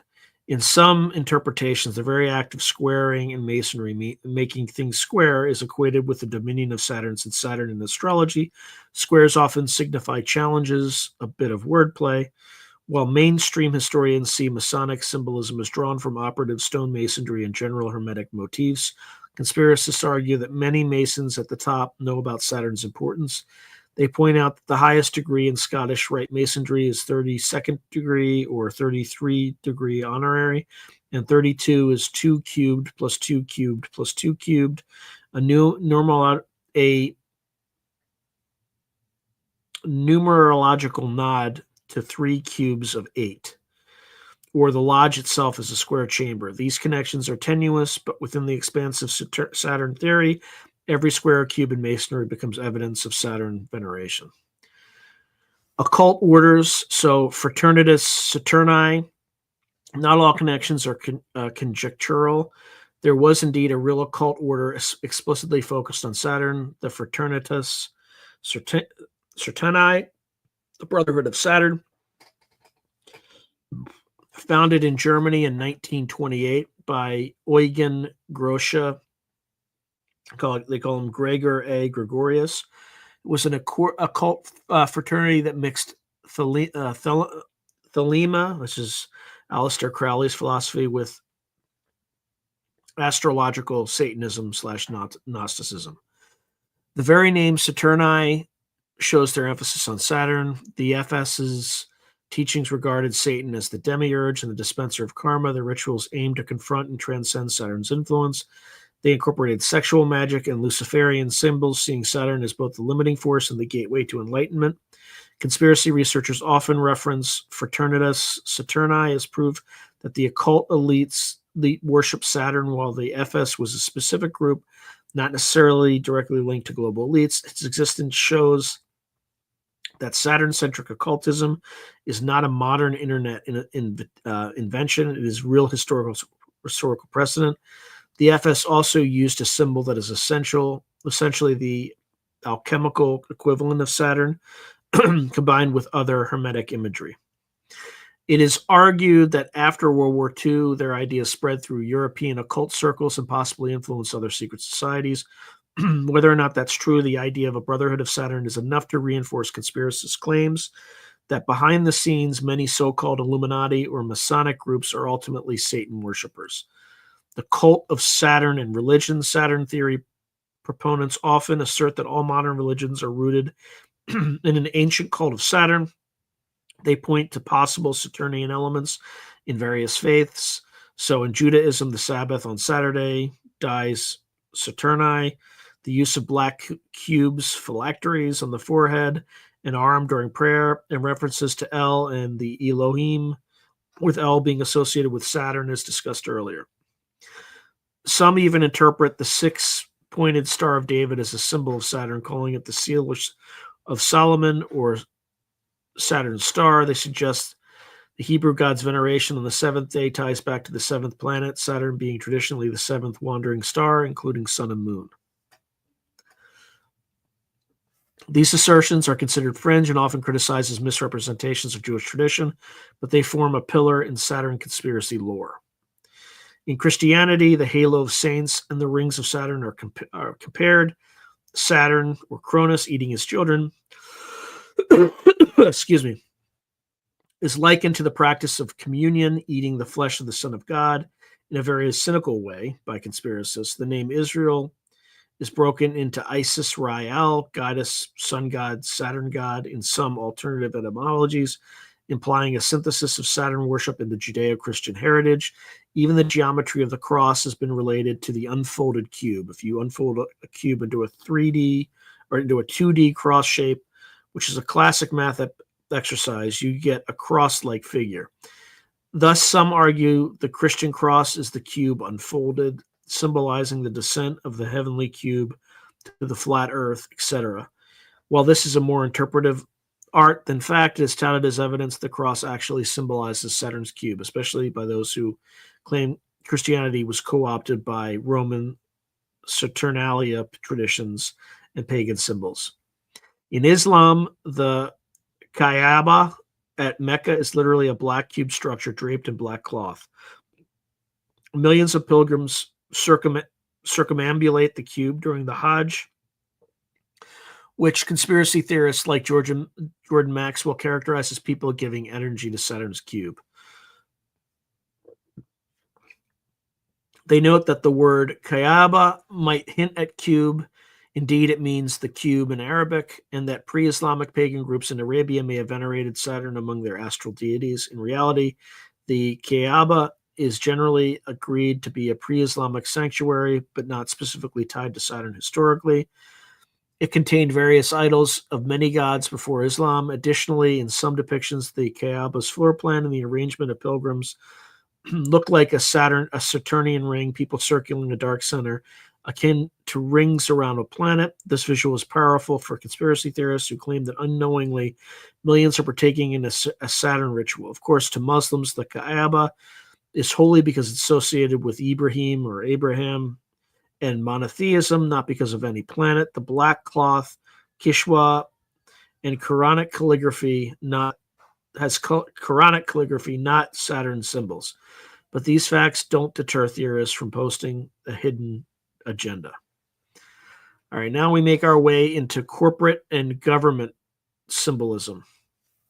Saturn's imagery, the ring planet, the hexagon, the black cube, allegedly appears in many logos and institutions. A few off-site examples include the UN Meditation Room in New York. It has a central altar that is a stark black slab, often described as cube-shaped, and an abstract mural with geometric designs that some interpret as a portal or cube design. Conspiracy lore stemming from the 1950s article by occultist Alice Bailey claimed that that room is dedicated to the god of forces, and that the black altar is a magnetized lodestone giving off energy. Saturn theorists naturally see this as a temple to Saturn, the planet of forces. Tech company logos. The hypercube is a concept used by tech firms. The cube is also used in graphic design. For instance, the logo of CubeSat satellite, or certain gaming consoles, Nintendo GameCube. These are innocuous but get pulled into the mix as why the cube is everywhere, or why is the cube everywhere.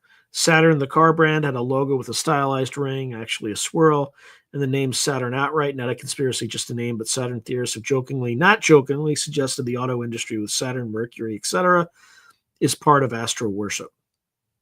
Fashion and culture. The black cube has shown up in art installations and financial districts. For instance, where there's a black cube sculpture in Manhattan's Astor Place, known as the Alamo, and another one at a plaza in Santa Ana, California. Conspiracists photograph these and list them out, arguing that the elites plant actual black cubes. Key locations is a form of open worship to Saturn. Similarly, the trend of celebrities wearing cubic shapes or checkerboard patterns, the cube's net in photo shoots is noted. Even the Israeli intelligence agency Black Cube, which I talked about earlier, a private group of ex-Mossad agents, is cited mainly because of its name. Though in reality, it's named after the Kaaba shape per its founders, which loops back to Saturn anyway in the conspiracy mind.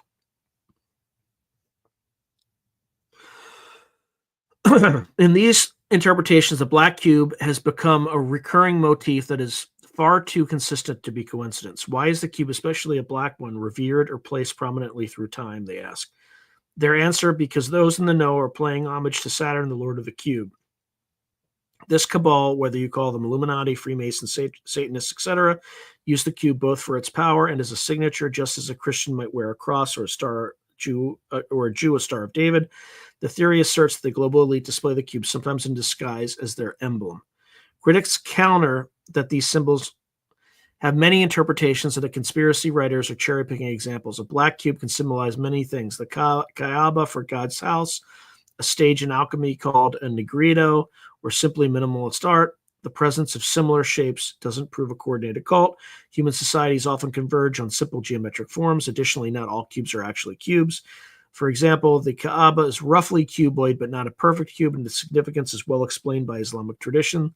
The leap to, quote-unquote, therefore Saturn is not evidence-based. Historians find scant evidence that, say, the medieval Knights Templar secretly worshipped Saturn. They were accused of Baphomet worship, but no mention of Saturn.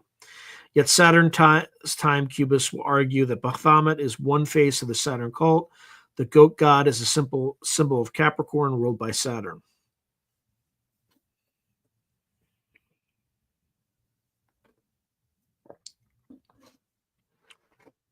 One piece often cited is a quote, possibly apocryphal, attributed to philosopher Manly P. Hall.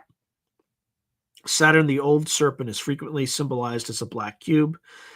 This line encapsulates their view that behind all serpent devil symbolism lies Saturn, and behind all cube symbolism lies Saturn. Ergo, behind all secret societies which use serpents and cubes lies Saturn devotion. Whether Hall actually said this in that form is debatable. He did discuss Saturn and the cube separately in his works. Nonetheless, Saturn theorists treat it as a given that the entire occult world revolves around Saturn. One more intriguing connection is to the Yahtzees. I'm not going to use the actual word because YouTube is a fascist. And Saturn. So occult conspiracy literature often links Yahtzee mysticism to Saturn, sometimes claiming the Vril Society or the Thule Society invoked Saturn's power. The Yahtzee, Iron Cross, or Black Sun symbols have been tied to Saturn's imagery, the black sun being an esoteric concept, some link to a dark star, occasionally identified as Saturn in alternative cosmology. This, again, is highly speculative, but it shows the extent of associations drawn. So in summary, the Saturn time cube theory posits a far-reaching Saturnine brotherhood that spans from the ancient world, so the priests of El, Roman Saturnalia cults, to medieval secret societies, so Templars, Rosicrucians, to Enlightenment era fraternities, so Freemasons, Luminists, to modern institutions, banks, corporations, entertainment. According to these theories, these groups use Saturn symbols, the cube, the hexagon, the sickle, the color black, the number 6, etc., both to subliminally imprint Saturn's influence and to conduct ritual magic aligning with Saturn's energies. The black cube is viewed as the ultimate emblem of worldly power, literally the black box of this reality that they seek to control. Alternative take, it's possible that these symbols recur not due to secret conspiracy, but because the ideas behind them are archetypal. The cube is matter and Saturn, its time, are archetypes that naturally emerge in human thought. Secret societies might use them in a philosophical sense, for instance, to meditate on Saturn to understand limitations, use the cube to signify the 4 elements. Conspiracy theorists, however, interpret any use as nefarious literal worship. A balanced historical view would say, yes, Saturn has been important in occult symbolism, for instance, the Brotherhood of Saturn, Kabbalistic astrology, etc., but there is no clear evidence that world governments or corporations are consciously in a cult of Saturn. The symbolism could be coincidental or symbolic rather than conspiratorial. Nonetheless, the theory provides an explanatory narrative for those inclined to believe and ties together many mysteries under a single umbrella. The elite serves Saturn's time cube.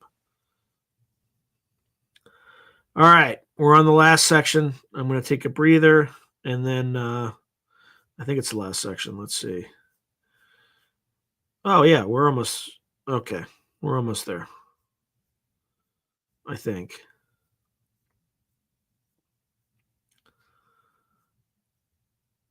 Okay, let's just take a look at.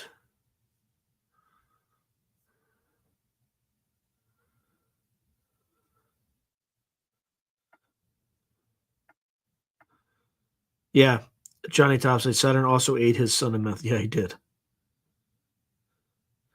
All right, so Mechanical Elves is saying someone actually knows it's a riddle. Difference between duality, good and evil. Then if you figure it out, you become like them. Ugh.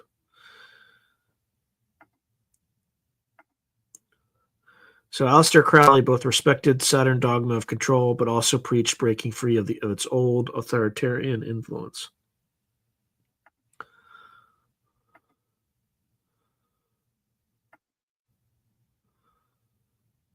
Wasn't the Black Iron Prison in PKD's Valis a cube? I don't know. Maybe. Okay. OE NDE experiencer said they encountered a black cube that they entered in hyperspace. Inside, they found curated life from Earth, being zoo or display specimen. Specimened. They say they met with a female. The female wanted them to be all in, excited, committed, desiring, and when they left the cube, there were dragons following them everywhere. Everyone has a dragon in tow. They perceive themselves in others.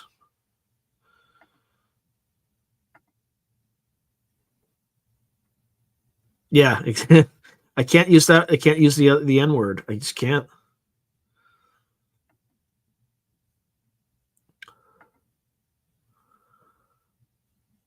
All right.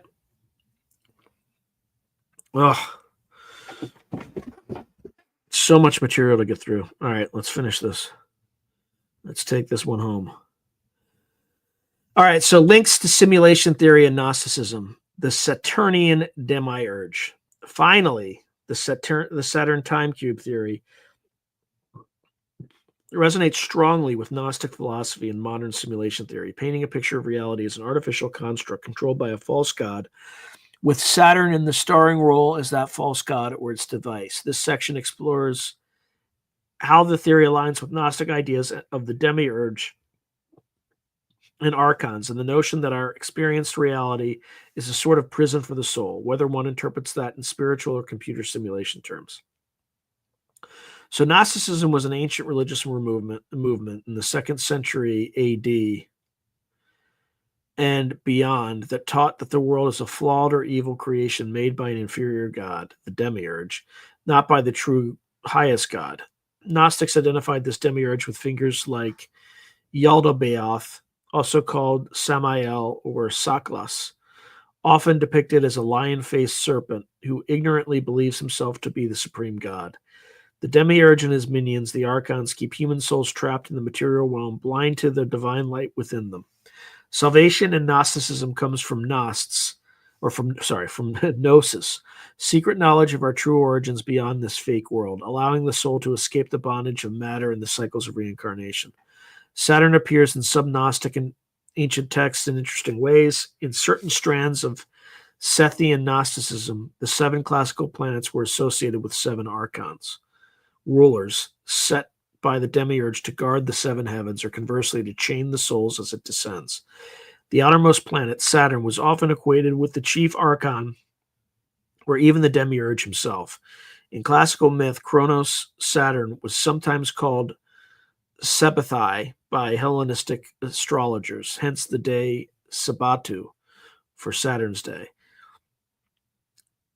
In a Gnostic context, one text says the archon of Saturn is named Yaldabaoth Sabbatelos, who is the ruler of this world. This aligns strikingly with what Saturn time cube theorists claim, essentially that Saturn, Sabbathai, the Yaldabaoth, the false god. The Reddit excerpt, a Reddit excerpt, summarizes classic Gnostic ideas, explicitly calls Yaldabaoth the archon of Saturn and the bond of blindness, the ruler of the material realm. Gnostic teachings also sometimes label this entity the Lord of the Rings, long before Tolkien, in the sense of being Lord of the planetary orbits. What this means is the Saturn theory often describes Saturn as the demiurge, or at least as the demiurge's main tool. David Icke's concept of the archons controlling us via Saturn is almost directly a Gnostic revival, except Icke adds a high-tech twist with the rings as broadcast antenna. The notion that our reality is a structure of deception echoes Gnostic language about the cosmos being a cunning prison. Saturn's role as the lord of time and karma fits the demiurge's role of keeping souls bound to the wheel of fate. The Sanskrit term samsara in Eastern thought, which itself has parallels to Gnostic ideas, could be seen as Saturn's domain, endless cyclical time. The black cube in this light is analogous to what some Gnostics call the black iron prison. Somebody just already mentioned that one. So, pretty interesting. A term coined by Philip K. Dick, who had Gnostic visions. PKD, Philip K. Dick, described the world as a black iron prison where a false god enslaves humanity and only gnosis or divine intervention can shatter it. Saturn's cube is basically that black iron prison in a literal sense. The walls of the cube are the limits of material reality. The theory even uses Gnostic-like steps.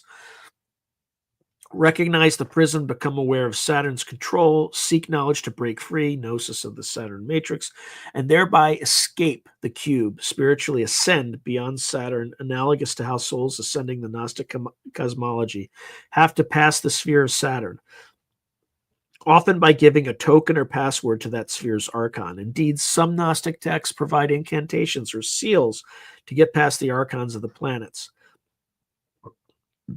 A detail mirrored in modern Hack the Matrix narratives. When you have archons as aliens or programs, many Saturn theorists explicitly mention archons. Icke, for instance, describes archons as interdimensional entities that feed on negative energy and manipulate human perception. He equates them with the jinn of Islamic lore or the flyers described by shaman Carlos Castaneda.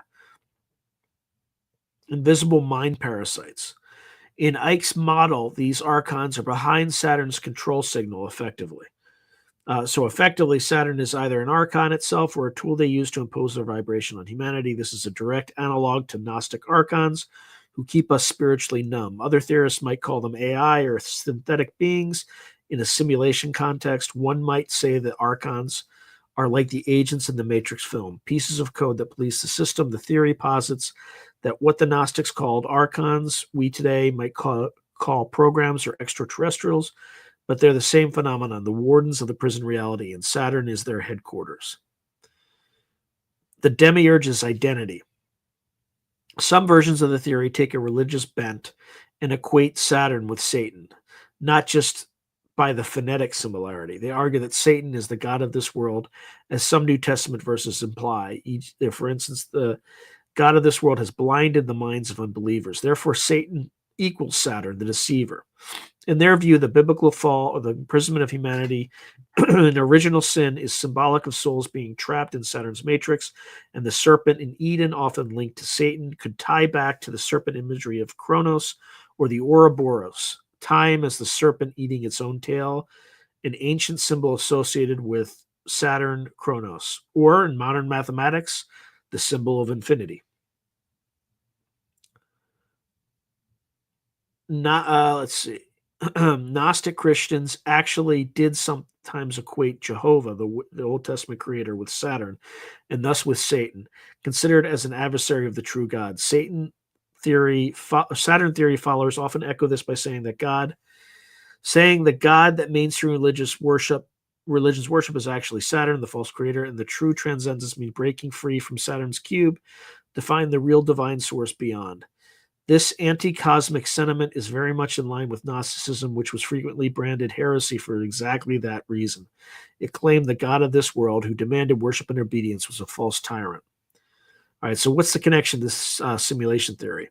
If we frame Gnosticism in modern terms, the demiurge is the programmer of the simulation, and the archons are the subroutines administrators. Thus, Saturn time cube theory often states that we live in a computer simulation or a construct that is literally the cube. They might envision the cube as a massive quantum computer, perhaps even Saturn's core or some hyperdimensional structure around Saturn running a program that we experience in physical reality. This ties back to Nick Bostrom's hypothesis in movies like The Matrix. The twist is giving the simulation a mythological persona. For instance, i.e., it's not just any random simulation. It is specifically the Saturn simulation. This gives a villain, Saturn, demiurge, and a drama, Escape the Cube. Supporters of this idea sometimes point to theoretical physics or philosophy as justification. So, for instance, the holographic principle, which suggests our 3D reality could be a projection from 2D information on a boundary. They liken the boundary to the surface of the cube or Saturn's rings as the disk storing the information. The fact that time is often treated as a dimension in physics, leading to the concept of a 4D space-time. Of a 4D space-time block universe, they liken that to a cosmic cube where time is integrated, hence time cube. They also mention the discovery of computer-like error-correcting codes and superstring equations, which is a claim made by physicist James Gates. If our universe's fundamental equations have code-like features, maybe the code is coming from Saturn's quantum computer. While these are big leaps, they serve to reinforce the plausibility of a made-up reality. And if one accepts we are in a simulation, then it's a short leap in these circles to assign blame to a known bad guy. Saturn, the old trickster, who has been deceiving humanity under various names and guises, Kronos, Satan, etc. Escaping the Saturn cube. Both Gnosticism and Saturn theory put emphasis on escape or transcendence. Gnostics had rituals and knowledge. For instance, the Apocryphon of John gives secret names to bypass archons. Similarly, Saturn conspiracy proponents sometimes suggest methods to break free, raising one's frequency beyond Saturn's broadcast, rejecting materialism, the temptations of the cube, open the third eye, the pineal gland to see beyond the illusion. Notably, Ike and others say the moon's frequency via Saturn suppresses the pineal gland, preventing us from perceiving higher dimensions. Some speak of a coming event like the simulation ending or divine intervention that will unlock the prison, akin to apocalyptic or ascension ideas. For instance, there's talk of a Saturn cube collapse. If enough people awaken, or theories that at the end of the Kali Yuga, which is a Hindu age sometimes equated with the age of Saturn, the cube will dissolve. A particularly imaginative branch ties this into the idea of a cosmic reset. If Saturn equals time, then at the end of linear time, often associated with Saturnalian imagery like Father Time stepping aside for a new age, the cube might open and free the souls. In esoteric Christianity, the New Jerusalem was a cube that descends from heaven. Conspiracists might say that's symbolic of the true divine cube order, replacing the false Saturn cube prison. Alternatively, some think that elites want to keep the cube going on forever, hence transhumanism and attempts to achieve digital immortality, essentially building a new cube to live in and avoid spiritual judgment. Summing up the alignment, the Saturn Time Cube is essentially neo-Gnosticism meets the Matrix. It recycles ancient themes that the material world and time itself is a construct crafted by an imposter god, and that spiritual liberation comes from realizing this truth and aligning with the higher reality beyond Saturn, with its mythic connotations of time, bondage, and deception, slots perfectly into the demiurge's role. The theory uses Gnostic terminology, demiurge, archon, interchangeably, with sci-fi terms, program simulation, and occult terms, Satan, great architect, etc., creating a hybrid narrative. This alignment also provides a kind of cosmic morality play rather than random chance or impersonal simulation. It suggests purposeful malevolence behind our existential condition. For believers, that could be motivating. If there's an enemy, Saturn archons, one can resist or outwit it. In contrast, a purely secular simulation theory might make one feel powerless, just lines of code in someone's game. By casting Saturn as the enemy of God and man from time immemorial, it actually gives the conspiracy a quasi-religious urgency. One must fight Saturn by seeking truth and not consenting to the control. It's almost a form of an evangelism, except the gospel is revealing the Saturn matrix rather than Christ. So some alternative explanations are the Gnostic scriptures were likely speaking allegorically about human psychological and spiritual conditions, not literally about the planet Saturn. Most scholars interpret the archons as metaphors for either planetary determinism, astrology, or vices that plague the soul, not as literal aliens stationed on Saturn. The Saturn equals Satan equivalence is not found in academic theology. It's a modern extrapolation, linguistic similarity, and Saturn's dark symbolism contributing. Simulation theory, on the other hand, remains a hypothesis with no evidence tying it to Saturn as an additional unsupported leap. Essentially, the Saturn Time Cube framework takes metaphors as concrete, where a Gnostic might have used Saturn as code for the concept of time, matter, trapping spirit. The conspiracy literalist says Saturn, the planet, is physically doing it. Nonetheless, by fusing these ideas, the theory gains a mythic depth that purely scientific or purely religious explanations lack. It provides an almost epic narrative. In the beginning, Saturn, the Lord of Time, cast a cube of illusion and entrapped souls in its 6 sides. Eons passed and mankind forgot their luminous origin, worshiping Saturn unawares in every culture. But now, at the end of days, the truth is revealed. Reality is the Saturn Time Cube, and one must awaken to escape it. It's quite operatic, and indeed, some people find it resonates with them on a gut level. Perhaps because it recapitulates the age-old feeling that something about this world is not right. We are in a cage of some sort. That sentiment has appeared in philosophies from Plato's cave to Buddhism's samsara to Gnosticism prison planet. The Saturn Time Cube theory is just the latest colorful expression of that existential doubt, namely Saturn as the Gowler. Whew. All right, so in conclusion, the Saturn Time Cube theory is a sweeping conspiracy mythos that blends ancient religion, astronomy, esoteric symbolism, and modern science fiction. We traced its origins from early conspiracy researchers noting Saturnian symbols through mythological archetypes of Saturn as Father Time and Tyrant God to today's proponents like David Icke and Nick Hinton, who portray Saturn as the engine of an artificial reality. We explored the evidence they cite, from Saturn's hexagon and eerie emissions to the omnipresent black cube motif, as well as mainstream perspectives on those points. We saw how secret societies and occult traditions are reinterpreted as servants of Saturn, and how the theory mirrors Gnostic teachings about a false creator trapping us in matter. Now, there's some alternative perspectives. They might offer more grounded explanations. Saturn's prominence in myth is due to its visibility and impact on agriculture and timekeeping in ancient societies. Cubes and religions are often symbolic of Earth or practicality rather than a hidden Saturn cult. Scientific oddities of Saturn are fascinating, but not indicative of alien machinery, and the feeling of living in a false world can be explained by psychological and philosophical analysis without requiring a literal planet controlling us.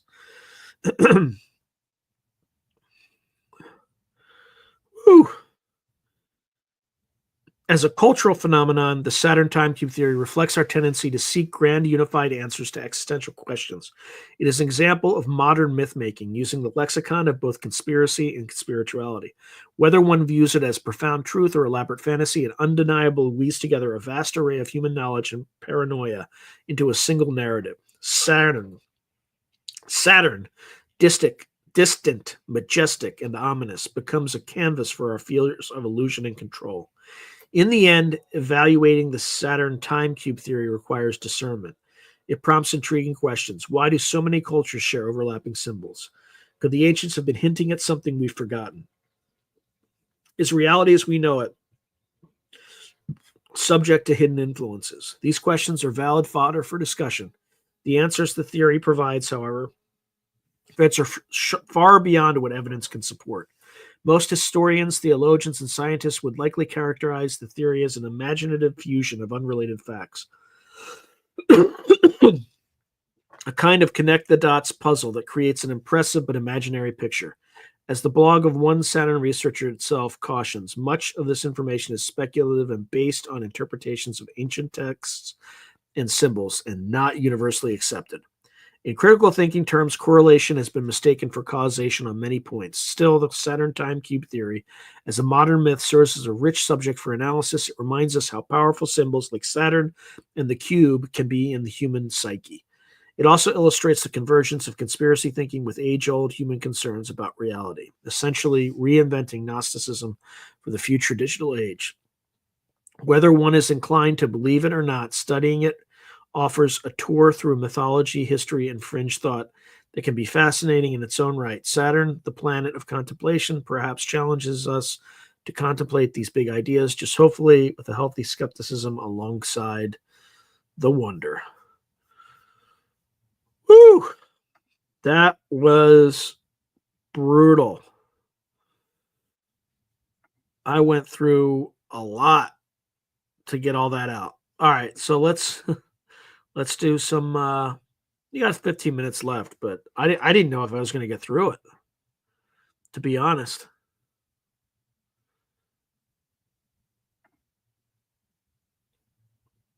All right, so mechanical analysis. Then you have to understand about Elohim is that grays and reptiles don't stand a chance against them because there are many levels above them. Okay. All right, Kessan Lee says people who have done heroic doses of DMT ayahuasca have always met a female goddess too. All right, Jalea Jalal is writing the Urantia book has undertaken to draft graphically the central universe, like the central processor, and it's something like right out of Tron. The treatise has a description of the layout. Kasan, I think we are in the Kali Yuga, not the Treta Yuga, but I could be wrong. Hey, Nathaniel, how you doing, man? Man, that was brutal. Getting through all that information. Wow, I hope people liked it. Good lord. But yeah, it definitely has Dark City vibes. So Jalea Jalal saying Bobby Vanga says eventually mankind on Earth will achieve a technology sufficient to leave the Matrix. Half will not want to leave. Half will. Vanga says mankind will leave. All right. So I've read 40 plus Philip K. Dick books, and he's more of a prophet than a writer. He was definitely connected to something out of this world. Oh, for sure. Jalea Jalal's writing, I believe that the whole lore about Freemasonry is the hope that a new simulation can be built based on the basic nuts and bolts, i.e., the immaculate concept, and establish a higher structure and the foundations of a former one. Like cream of the crop, the useful part is adopted, the perverse, corrupted part is abandoned. Yeah, Kason Lee is writing, the cage is huge that most of us cannot see the bars. Free inside a cage. Oh, Jalee Jaloo is how the name is pronounced. It's not English. Okay. Thank you. I'm like, I can barely read at this point. Well, hey, Nathaniel, you want to jump on for like less than 12 minutes and just say hi to everybody? Like, we literally won't be able to talk about anything because the stream ends in 12 minutes. Just let me know. Just tell me yes, and I'll send you an email with the link. Hey, APB, how you doing, man? All right.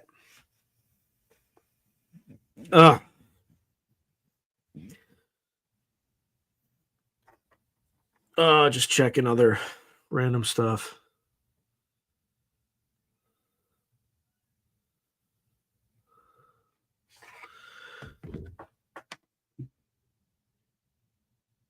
Okay, let me I just saw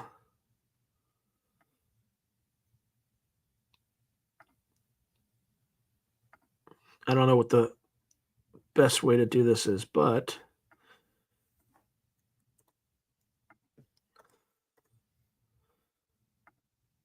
here it comes, buddy. All right. I sent it to you via email. If you need me to text it to you, I can do that as well. Just let me know. Oh my god. I didn't think I was gonna make it. Like I looked at it, I'm like, oh, it's not that long. And then as I'm going through it, I'm like, I'm only halfway through this. So anyway. All right, but you're gonna get you might get a treat here. It looks like Nathaniel might join soon. Maybe. You said yes, but oh, brother. I might have him talk for like 3 minutes while I get like a drink or something. Not like for the kiddies out there, just like a Diet Coke, not like not a real drink. Yeah, it was longer than I expected. Uh,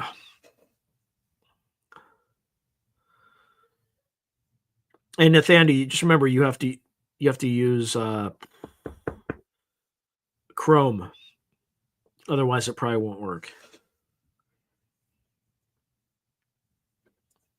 Let me see if I can text it to you too. Might be more efficient.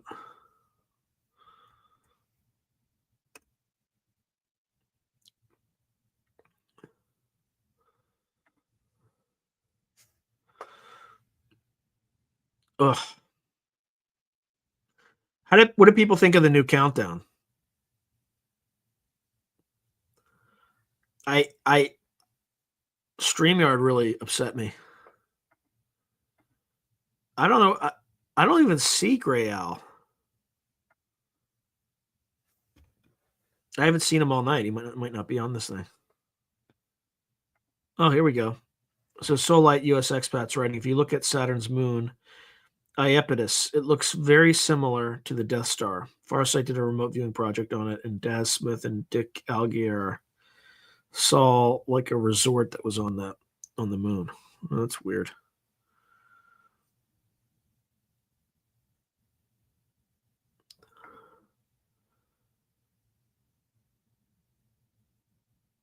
Huh.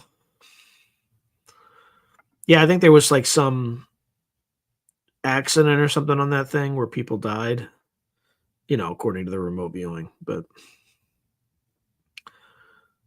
all right, Nathan, where are you, man?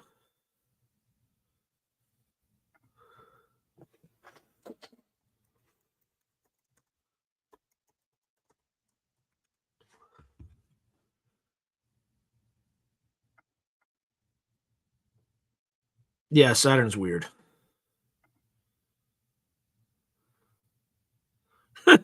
It's like put a ring on it. That's right. That's right.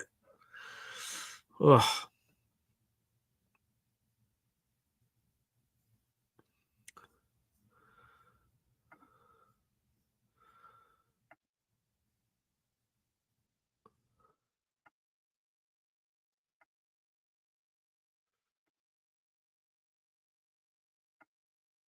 Yeah, I'm not seeing Nathan or Nathaniel.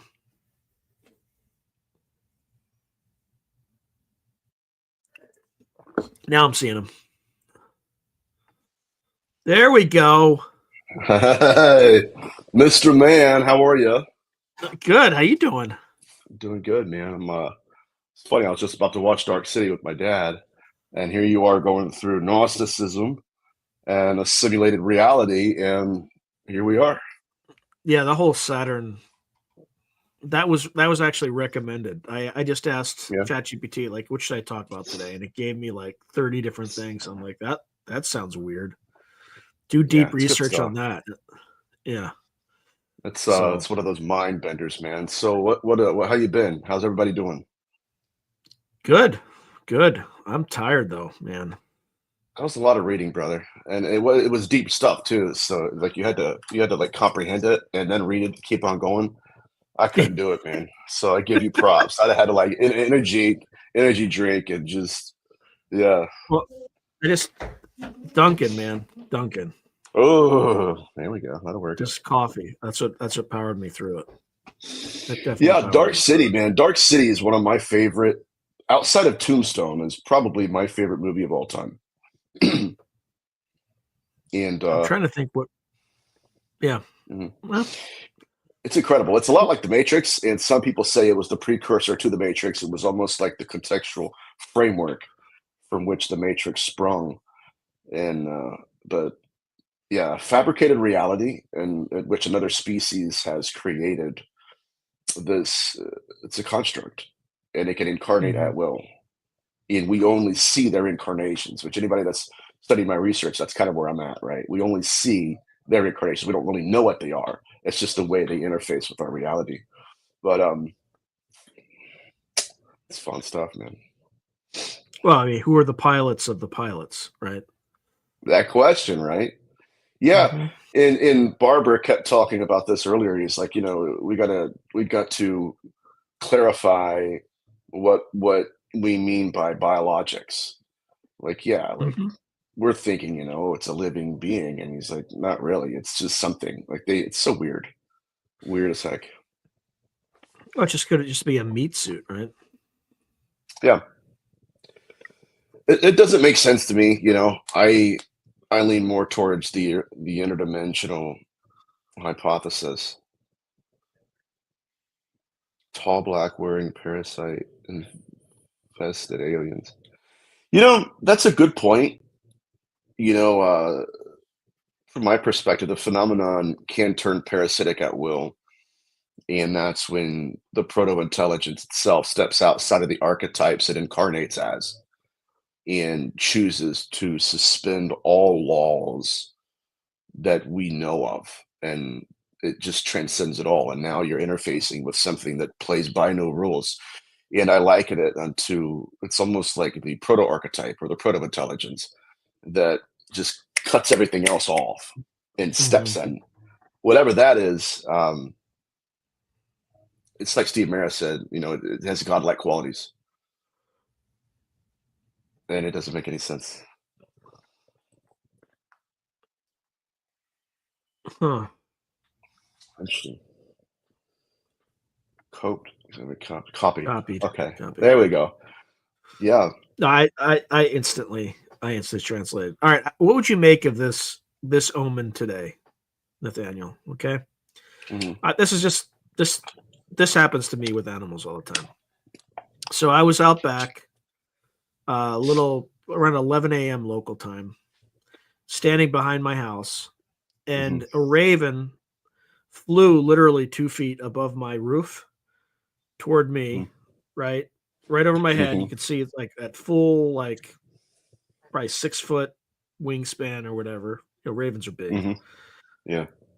Flies over my head. Of course, I'm waving at it. Flies around, kind of circles around me, and then just Mhm, flies to the northeast. Just keeps flying, fine. And it felt mhm, very positive, right? I just very positive kind of omen. I go inside, I sit down, and I look at my. Whoa, what do I have? That's weird. You just Oh, was oh, it neuralize yourself? You're like, oh crap. you see that? Yeah. See that? Yeah. Yeah. 808. 808. Yeah, man. There we go. I just like randomly pick it. Like that's normal. That's normal. But I looked at my time and it was 11:11. Ooh, that's another one. And then that's Yeah. weird. So That kind of freaks me out when stuff like that happens. that happens to That's me constantly. That like uh, again, you saw I just picked up my phone and it was the mhm, usual like the palindrome, right? yeah. It's The weird. I said the usual because that's always the case. I just picked it up, It's showed it the screen. Like that's normal. That's normal for me. I'd be tripping, man. I would. I thought Saturn's number was 6. No, I hope it's not 8 because my birthday is 8/18/88. So I have eights all throughout my life. So you know how people are like Saturn and Satan. Shoot, they'll string me Yeah, up in a we heartbeat if talked they about it. find We that talked out. about Yeah, it. dumpster Yeah, chickens. stationed at Ravens were they're called dumpster chickens. Yeah, they were all over National Training Center too in the desert, like everywhere. Oh, have you seen the new countdown? I came here too late, brother. I was Do you want to running see some it? errands. Yeah, yeah. Well, you want to see why. Well, I guess I can cut it off in between. So you want to see you want to see what StreamYard did to the old one? I think I do. Let's see. I'll stop it early because it sucks. Okay, it's like it's. I was so humiliated when I played it the first time because they had changed the music to it without telling me. I'll just do Oh a little no. bit because I don't want people to sit 30 seconds and like wait for it. So Mhm. here's the old one that I can't show anymore.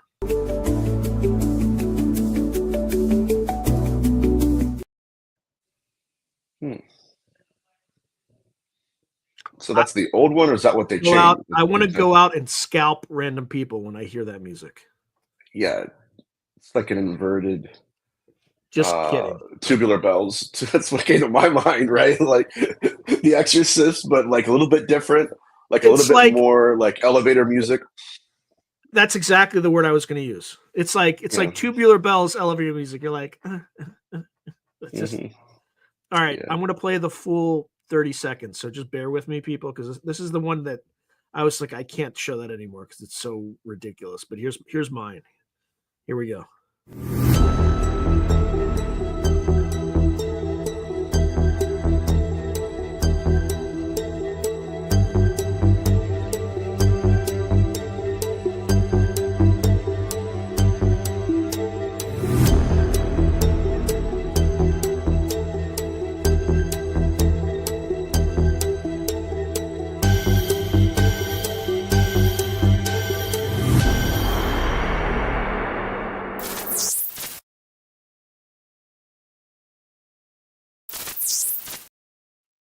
That's the new one, right?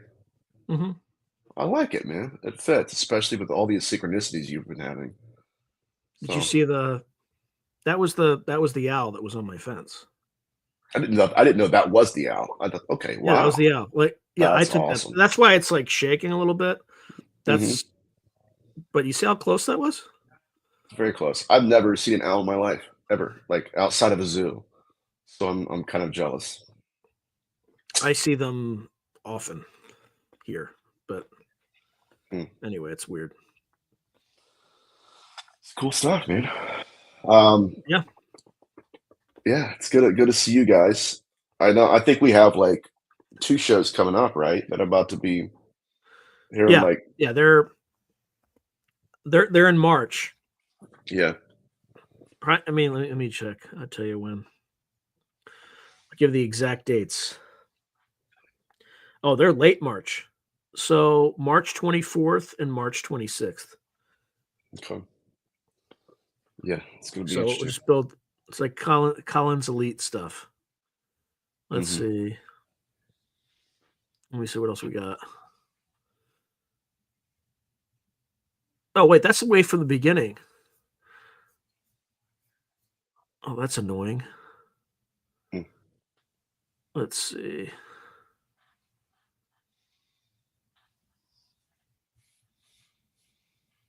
Here we go. Yeah, so dumpster chickens. Yeah, new countdown. Oh man, Wow.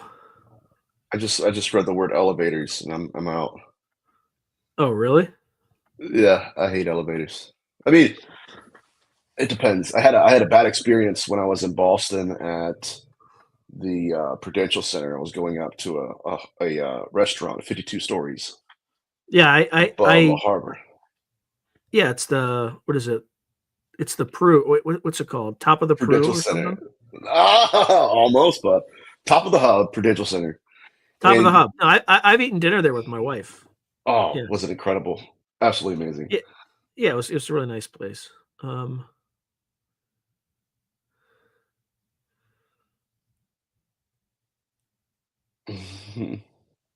yeah, I don't even know how I would use admins. I don't, you know what I mean? Yeah, yeah. I've Like seen your chat, man, and it seems pretty chill. You know, compared to a yeah, lot of shows I've been. APB, Nathaniel, ever this way. Where is this way? I think LA. I think APB is LA. LA. Yeah. Okay. Oh, I'd love to that's a go to good LA. question. Mhm. Administrator.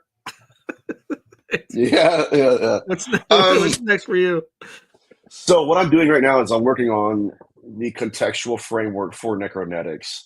What I'm realizing is that you probably heard me mention this before in interviews where I'm realizing that I don't even have the vocabulary I need to articulate some of the research. And so I'm literally trying to create new words, new phrases to just make it make sense, if you will.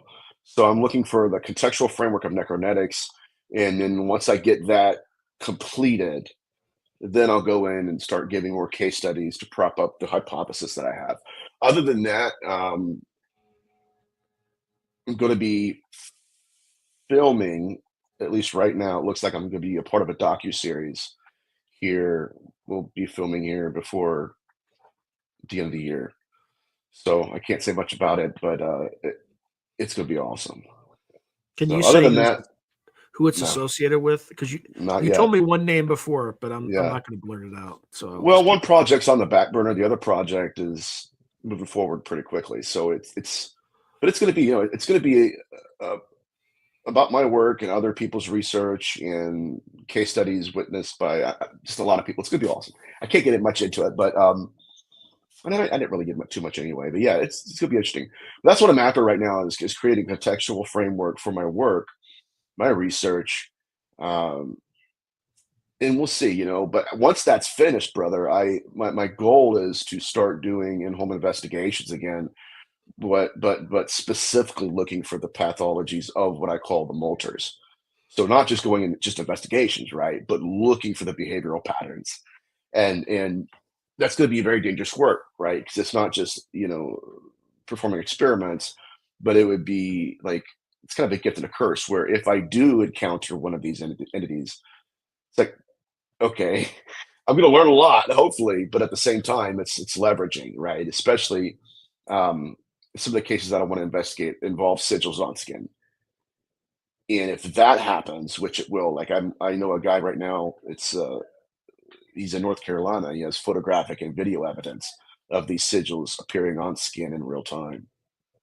So that's my goal, right? First, to create the contextual framework for necronetics, and then start performing in-home investigations, but specifically designed for whatever these entities are.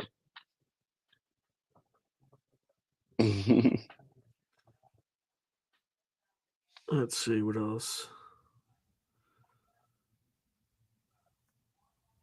Yeah, I think those are all the.